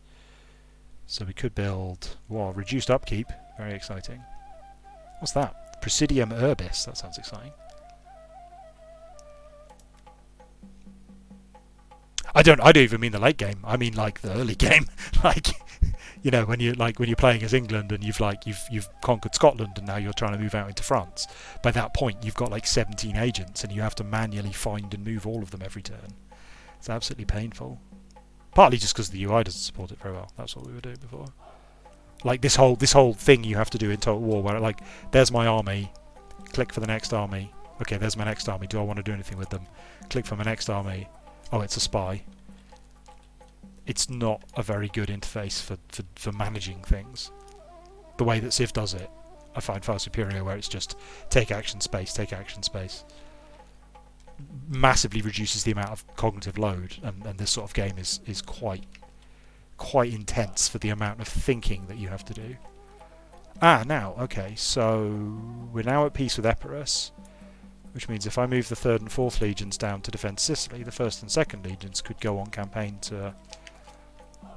Is that... Which one's which? I don't actually know which one's Corsica and which one's Sardinia. Is that one Corsica? It's my quality European geography knowledge. Where's the 2nd legion? as the First Legion. Would it be faster to sail? No. I'm not keen on the... I guess there's game balance involved there, right? But I'm not keen on how slow ship movement is. Partly for reasons of historical plausibility, right? Especially because I'm playing on one turn a year. Although that's my fault, technically, but... Like, it doesn't take that long to sail across the Mediterranean, you know? It doesn't take a year to sail from Sicily to Rome, even in 244 BC. And it means that naval control isn't really that important, because you can just wander up the coast. So it's not exactly the historical realism, it's more like... yeah, they are a little faster, I think, but only just. Nowhere near fast enough. Like, naval control of the Mediterranean. The reason... It's not so much the low-level realism of, oh, it's unrealistic that they move at the wrong speed. It's more like it doesn't capture the political and military reality of the period. A key point of why the Mediterranean matters so much to European and world history is that it was possible to control the Mediterranean, and the reason it was possible to control the Mediterranean is because you could move armies around the Mediterranean very quickly. That's why Carthage was such a dominant power, and why Rome became such a dominant power, and why Greece was such a dominant power in its time, because they could deploy armies to very large areas, or comparatively large areas of the world, very quickly and defend them very easily, and you can't do that in this game.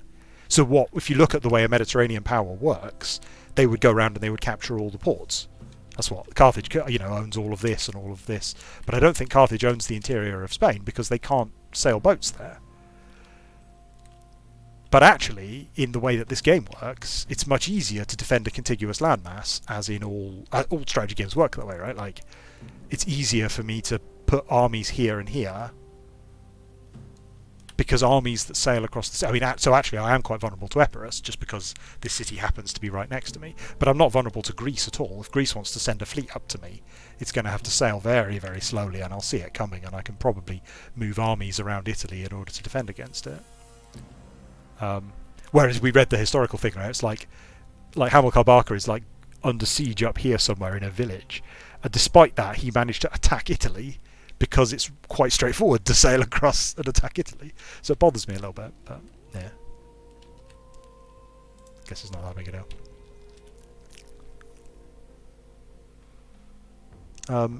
I'm pretty sure in the Rome 1, Medieval 1, Shogun 1 engine, naval movement was effectively instant. That as long as you controlled the sea, you could move an army could effectively teleport across the ocean, as long as you controlled all of the oceans along the route.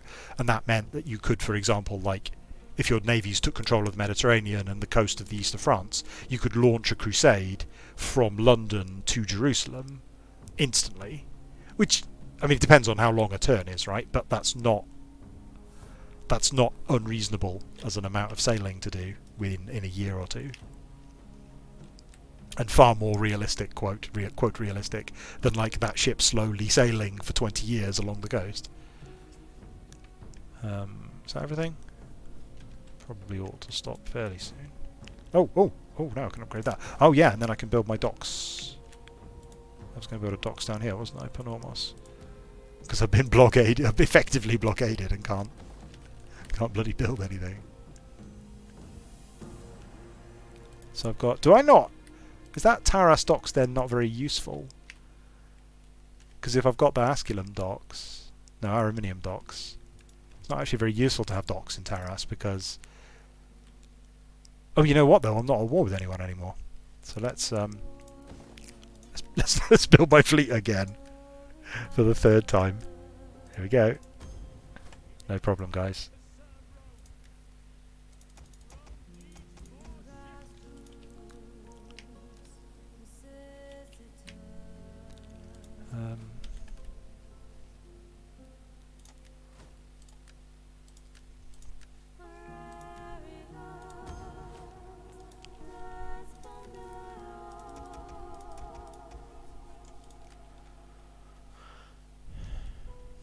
Right. Anything else to build? No, they're waiting for more population.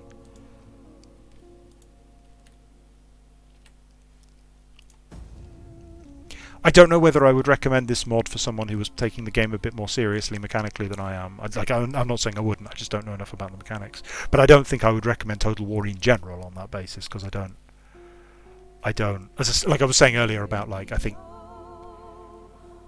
there's obviously an element... Oh dear, that doesn't look good.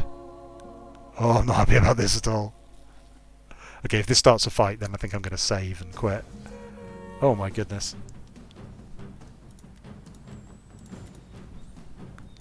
Alright, well, bye-bye First Legion.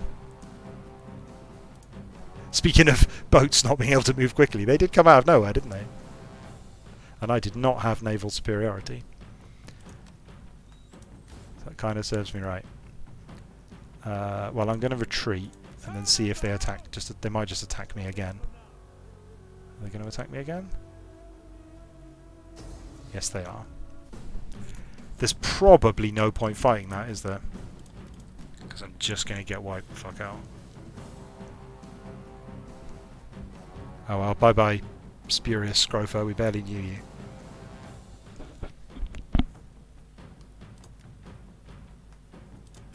%7 remaining. Oh no.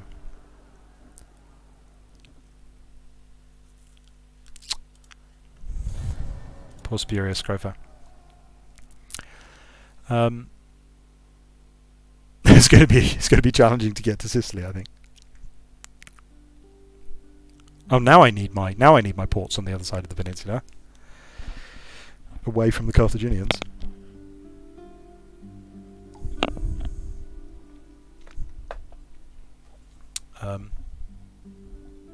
Yeah, so an example of games like, so, you know, Dark Souls is good at melee combat and whatever. I don't like, certainly at the strategy level, I don't like the Total War games as games. I don't think the decisions you have to make are particularly interesting. I don't think the mechanics are particularly engaging. I don't mean anything to do with like the historical immersion or anything of that, but like the basic decision of like, do I build this kind of building or that kind of building, and the interfaces you use for it and that kind of thing. I think they're not very interesting or good strategy games, especially. And so that's that, you know, in terms of like, you know, you should play games on hard if the mechanics are interesting and you want to engage with and understand those mechanics. I don't especially want to learn whether or not it's better to go industry or agriculture, and, you know, whether it's better to go temples or libraries or whatever. You know, I don't think, for me that sort of mechanic detracts from the very like historical immersion I'm trying to get from the game. I don't want to be agonizing over whether or not Rome is going to have a library or a temple, when Rome should obviously have both a library and a temple. And I'm not going to tell them they shouldn't design those mechanics in that way, but it doesn't do anything for me. How would I make a Total War game is a fairly broad question. I think I prefer in terms of the broad strategy layer mechanics, I prefer the one engine mechanics, which were less focused on game decisions. So, for example, the idea that all of your settlements should only be able to build 4 buildings or whatever. Yeah, exactly right. I prefer the idea of I'm perfectly fine with the abstraction that like a library represents a serious investment in like the literary learning of the city. So not having a library doesn't mean it literally doesn't have any libraries at all, and it doesn't mean it has exactly one library if you've built a library. I'm fine with that sort of abstraction, but I don't like at all the idea that I have to be like, does it have a library or does it have a blacksmith? I find that ridiculous.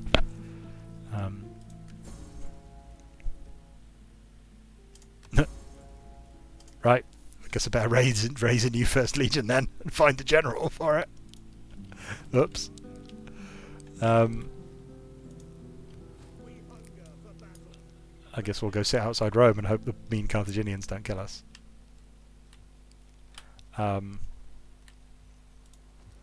Yeah, there's a general design point there that I'm not keen on with. It's the way Firaxis keep designing games now.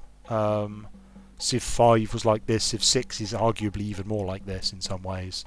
XCOM is like this, where they constantly force you to they present you with a situation which doesn't give you enough resources and then demand that you choose between them. And there's nothing wrong with that in abstract, But in all of these games, they don't justify it. Like, it's not well justified enough that your resources are limited. So the remake XCOM 1, got a lot of stick for, like, it has this mechanic where the aliens always simultaneously attack 3 zones at the same time, and you have to choose which of the 3 you do, and it matters which, like, if a nation is on the verge of being terrorized by the aliens, you should go defend them, but also the 3 different sites have different rewards, so you're effectively choosing one of 3 different rewards. And, like, game mechanically, it's an interesting choice to make, and there's some trade-offs to make, but, like, thematically, it felt incredibly frustrating, especially when you compare it to the game that it was a remake of. That it didn't matter how technologically advanced you became, it didn't matter how much of the world was under your control, you know, you could never respond to more than one at once because you were just forced to respond. You were always forced to choose, and that was just the way the mechanics worked. Similarly, like, Civ 5 is entirely based around the idea that you can't afford both a barracks and a stables. So you have to choose whether you build a barracks or a stables. You can't put roads everywhere in your empire, you can't afford to put roads everywhere in your empire, you have to choose. And for me, that's prioritizing game mechanics over game mechanics, which is an aspect of the game doesn't do particularly well. Like, if I want to play a rich mechanical game, right? I can play Slay the Spire or Magic the Gathering or something. Yeah, well, I mean, in the case of archaeology, there isn't a historical basis to say how many relics the monolith can support, right? So that's an example of the same kind of mechanic, but where there is no intuitive or expected realistic number, if that makes sense. It doesn't violate my common sense that I can only pick 3 relics.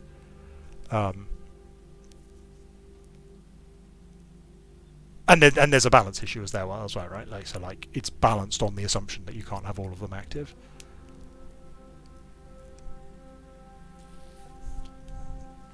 So that's my point, right? It's not that I mind that kind of mechanic. It's that I mind that mechanic when it interferes with my sense of historical immersion. So it's less of a problem in Warhammer, right? Because Warhammer has less historical immersion involved. But especially when I'm playing something like this, I don't want the primary thing I'm thinking about in the strategy layer to be some contrived game mechanical thing that makes no historical sense at all. My favourite grand strategy game? I don't know. I'm not sure I have a favourite. Do I? Oh yes, Master of Orion 2. Yeah, easy. Is it? I think it probably is. I think it's probably Master of Orion 2. Which isn't to say that Master of Orion 2 is the best. But Master of Orion 2 has some fairly serious flaws with it. But I don't really feel like the genre has moved beyond Master of Orion 2. Like, there's no game which is definitively better than Master of Orion 2. I've played quite a lot of Stellaris. I've played a bit of Crusader Kings 2. I can't get into Europa Universalis at all. It's just an overwhelming amount of stuff going on, and as with the example of Total War here, like, it's like the game is sufficiently difficult that you have to do an astonishing amount of research to learn just how to play the game. Like, just getting past turn 5 or something is going to require you to, you know, learn and study a lot. And honestly, that's just it's a time investment I'm not particularly interested in making, just for the sake of it. I think there are things that Paradox's mechanics do that I really like the way that they think about war. It totally baffled me when I first played Crusader Kings 2, and I was the Duke of York, and Norway declared war on England, and then a Norwegian army marched into York and captured York, and I didn't lose control of York. I was completely baffled by that, and eventually understood that what had happened is that effectively the way that they think about war I think this is true in EU as well, but I'm not 100% sure.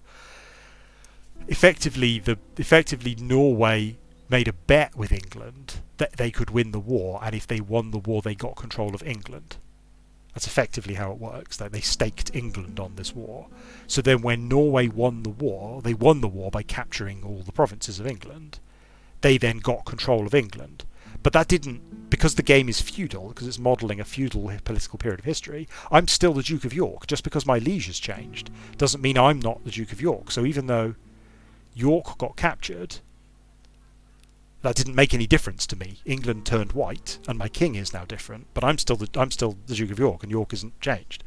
And I thought that was fantastic. It's absolutely brilliant. Like, especially when I talk about all of the like historical immersion aspects that Total War doesn't try to model or even really think about. I was super impressed by just what a fundamentally different way of thinking about territory capture. I don't know enough about how it works. Is it the case that they could have kicked me out? In Crusader Kings, I think maybe they don't ever. Maybe it's different in Europa Universalis. But in any case, they didn't. I don't know whether they could have done. Yeah, right. Yeah, it's just such a time investment. I did my time. I can play Dwarf Fortress. I learned how to play Dwarf Fortress without interface mods, and I don't feel like I need to repeat that experience over and over again with every Paradox game.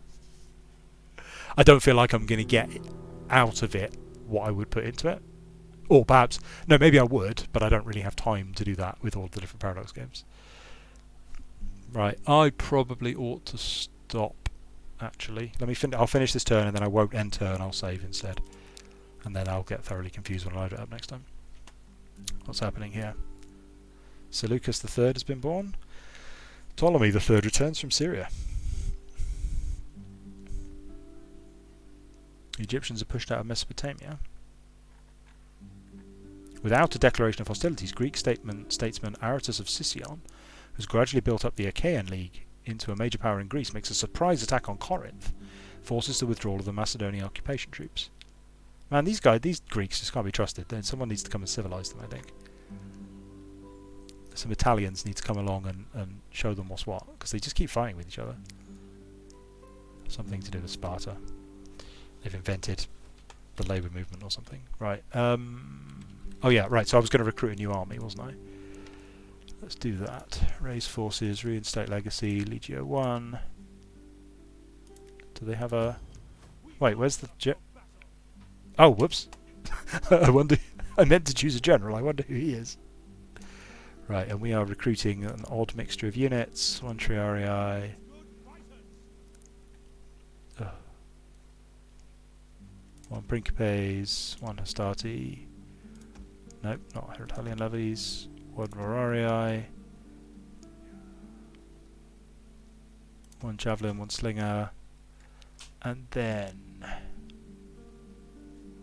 1 Equites Extraordinarii, Pedites Extraordinarii. Oh, I can't. What? Oh, not enough manpower. Oh no, I've run out of Patricii. Oh no. Maybe I have to go get them somewhere else. Oh, we could get everything else though. 1 Samnite Principes, 1 Samnite Hastati, 1 Italian levies, 1 War Dogs. Okay, that'll do.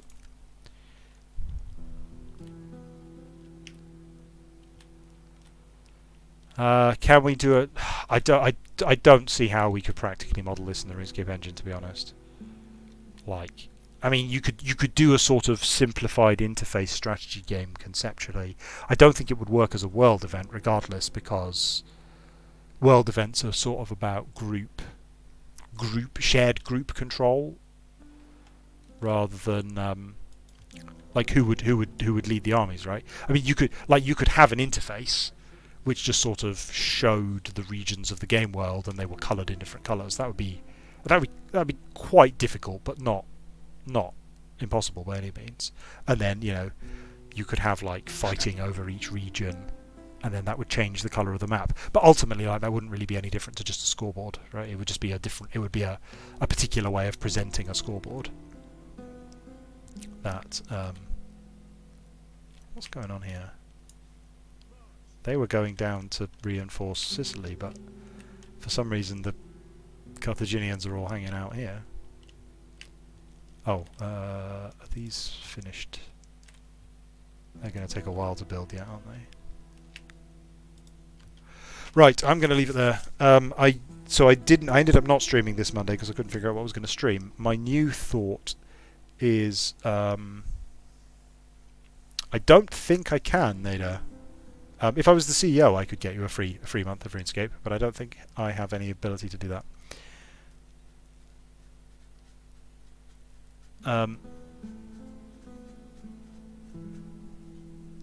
So I probably what I'll stream on Monday is System Shock 2, because I realised that was quite a good when we were talking about like mind-blowing stuff. System Shock 2 is a sufficiently old game that it's probably not fun to play. People probably aren't prepared to put up with the old interface, so it's an interesting one to sort of stream in order to demonstrate and see, because it's sort of not a game you're likely to play yourself. So I'll probably stream that. Another alternative might be, so I have a save in Stellaris with there's a special quest line in Stellaris, and I was talking about good and bad writing. There's one quest line in Stellaris which is written by a guest writer, and it's incredibly well written. So one option would be to load up Stellaris and basically play through that quest line and just sort of demonstrate how it works. I don't know anything about PS4 streaming. Do you need a capture card and stuff? Or does it just work from the... I would have thought the PS4 could just natively stream. That seems like a good thing for them to want to do. I do actually own Trails in the Sky, and the reason I own Trails in the Sky is I really like the cover art. But honestly, I'm not sure I have the patience to play a JRPG. If it's not at least as good as The World Ends With You, I probably won't ever make it through.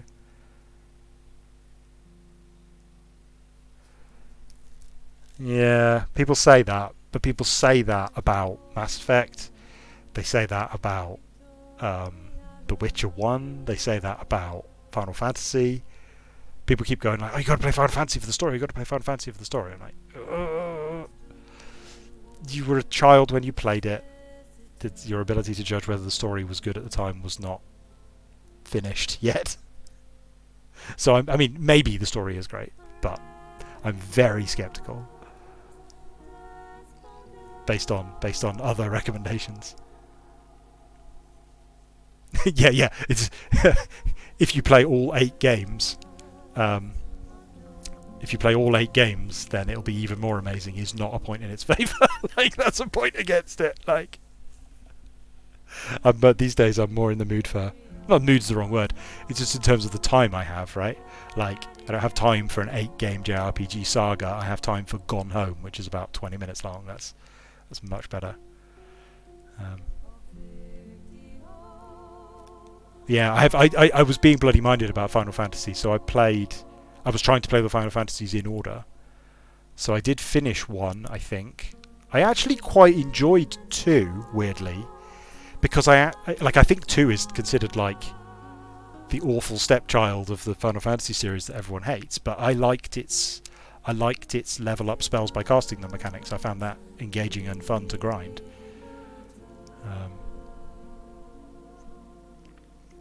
And then I think 3 wasn't available for the DS at the time I was playing them. It got remade eventually. I played a bit of 4, thought it was terrible. I played a bit of 5, I thought it was terrible.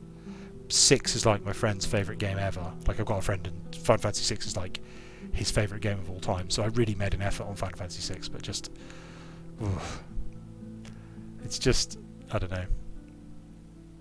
I mean, but yeah, if we talk about, like, historical realism type stuff or immersion and stuff, like, the JRPG tropes are sufficiently alien and alienating to me, having not grown up with them, that they're a huge negative rather than a positive. So, like, if you think about all the stuff about, like, every protagonist is a child, or there's a brave band of, like, school children roaming around saving the world and stuff. All that stuff is a massive negative to me. The graphical style is a huge off-putting thing.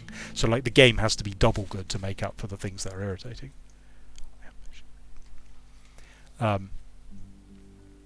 So yeah, it's a tough sell, and that was why The World Ends With You was so surprising, because it was good despite all that. Like, it really doubles down on all of its weird, like, outdated attitude, youth stuff, but it ended up being a really good game. Right, I'd really better go because I need to go take the children to the toilet and stuff.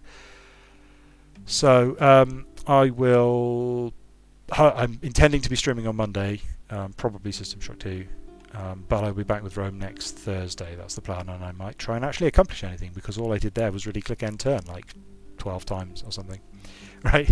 Good night, everyone. Thanks for watching.